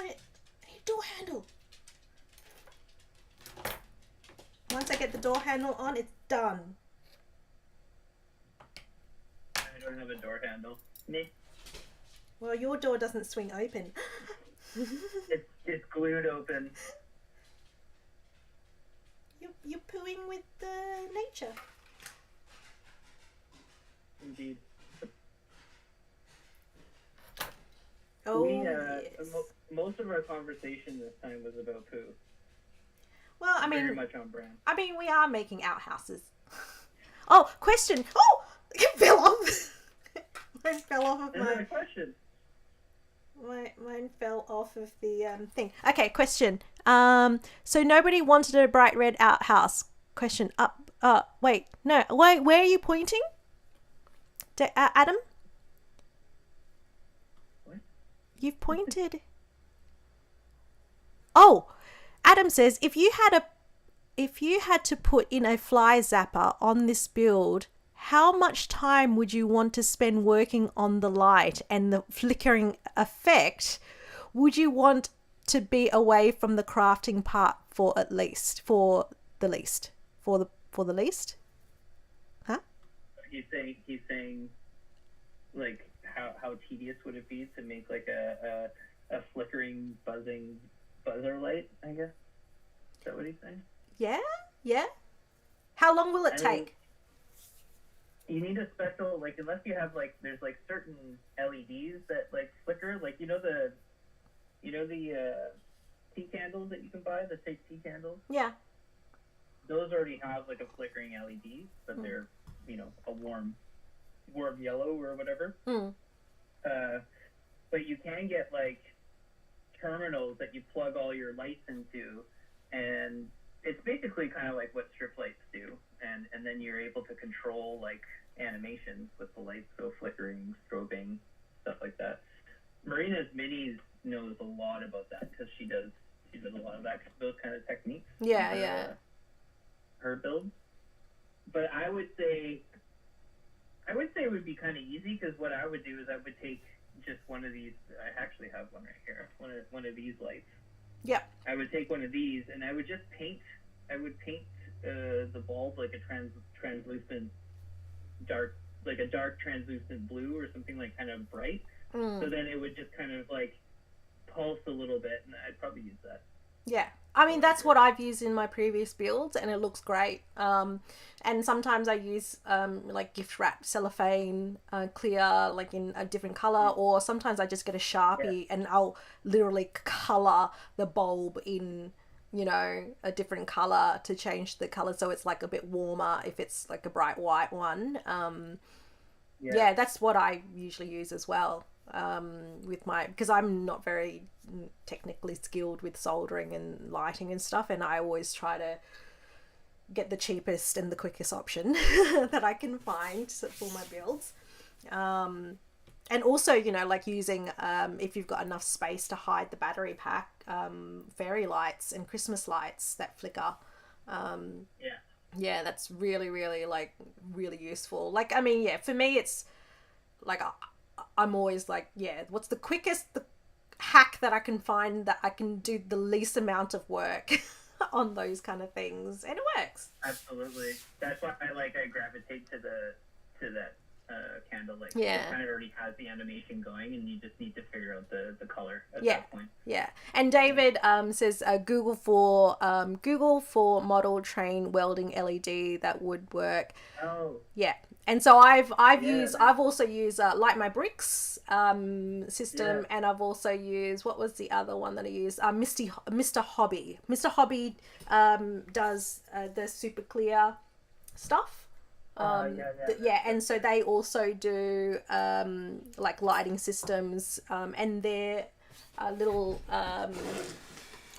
battery holders are teeny tiny, so you can really like, that's a big cell, but you can get a smaller cell one, and they come modular. So oh yeah, that's a smaller cell one. And so it's, the Light My Bricks and the Mr. Hobby, they are a lot more expensive, but for me it's like I need to do it fast, I need to do it properly, and I need to not like play around with electrics as much as I can. Yeah. Should we reveal? Yes, let's do a reveal. All right. I don't know if I have enough lighting, but we'll see. It looks so good, the weathering, and I just, you know what, and I adore that that detail of weathering a little bit differently from the bottom of the building to the top. Of course the weathering is going to be different. Oh, and you had time to put foliage and everything. And you know what, I really do like the roof being bent like that. That looks true to form. I think. Yeah, I think it looks. Did you put leaves on it? Got some leaves, a little bit of rust. Yeah. A little bit of Let's see yours. Okay, so I have to be really super duper careful because I really should have used like a gel glue and not just got, basically squeezed out all of my PVA glue onto this surface. So that's the top. You can see my clear see-through, because you want to be able to see the birds flying up above you whilst you're pooping. Yeah. And then maybe I should. Is this better? Is using this better? No, using this is better. Well, it fell off. It fell off. I need to use one of my cups.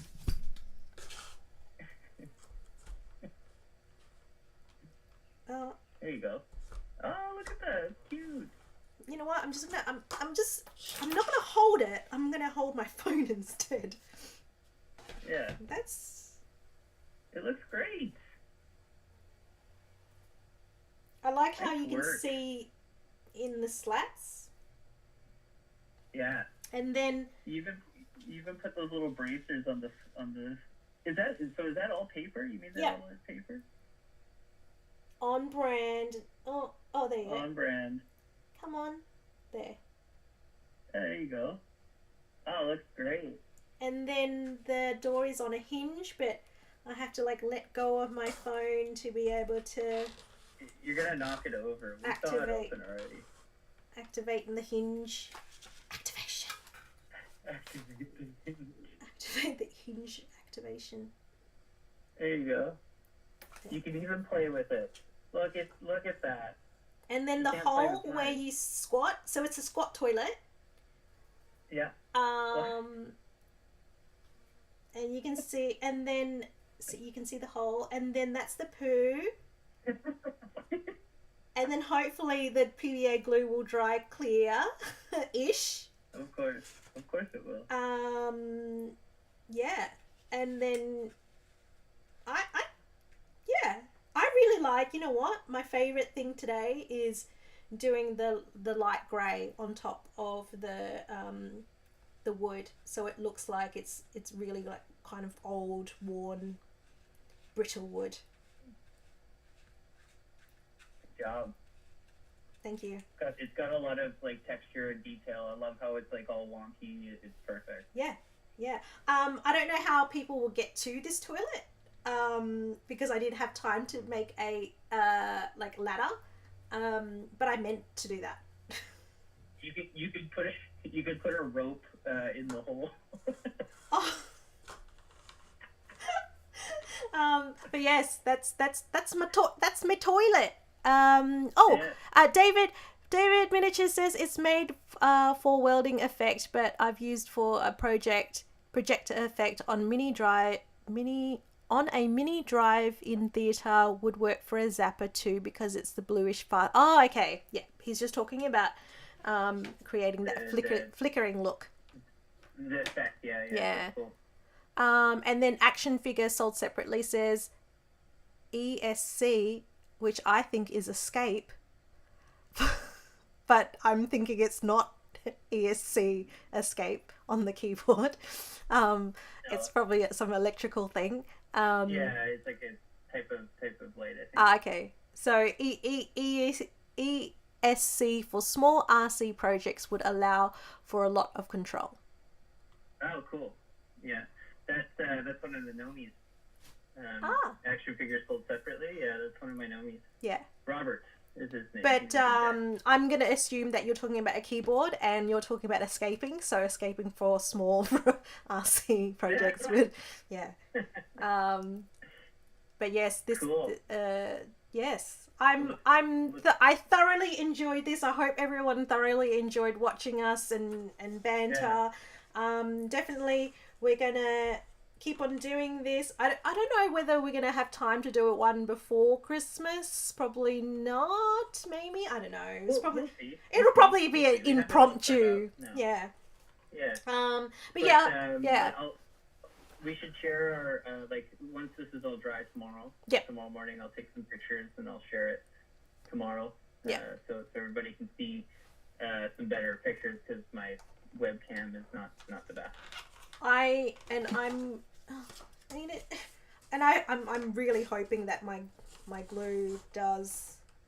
It will. It'll go translucent. Of course it will. This is why, because my cup holders are made so that I can flip my phone. My phone. There. My phone. Now I've got it. Ugh. Anyway, thank you so much, Dustin. Thank you everyone that's joined us and asked us questions. We're going to pop this on our YouTube channel and save it so that you can rewatch the adventure of toilet making and all of our questions and banter. Definitely leave us a comment and ask us some questions and we'll save that for the next video. And in the comments, leave some ideas for the next one. Yes, please. Ideas for crafting scales.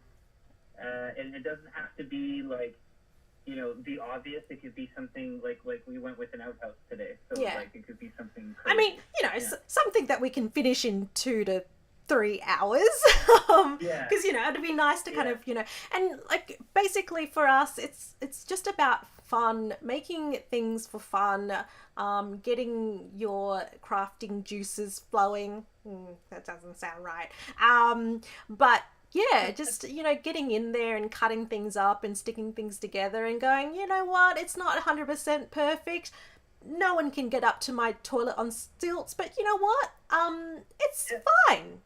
It works. And man, nobody can close the door or open it because there's no handle. Breeze. So, the breeze. You need a good breeze through the toilet because it'll stink up. Who doesn't like to poop with the door open? Yeah, exactly. I do it all the time. Anyway. This could be on a cliff. This could be on a cliff with a beautiful view. Exactly. So thank you so much for joining us on our first YouTube live. We got there. We did it. We did it. But yeah, no, thank you so much for joining us and for supporting us as well on our personal pages and on the Craft Cast page. Definitely. I think we have a few subscribers now. Oh, good. And if you are a creative person or want to be creative or want to be want to join us for chats, definitely DM us.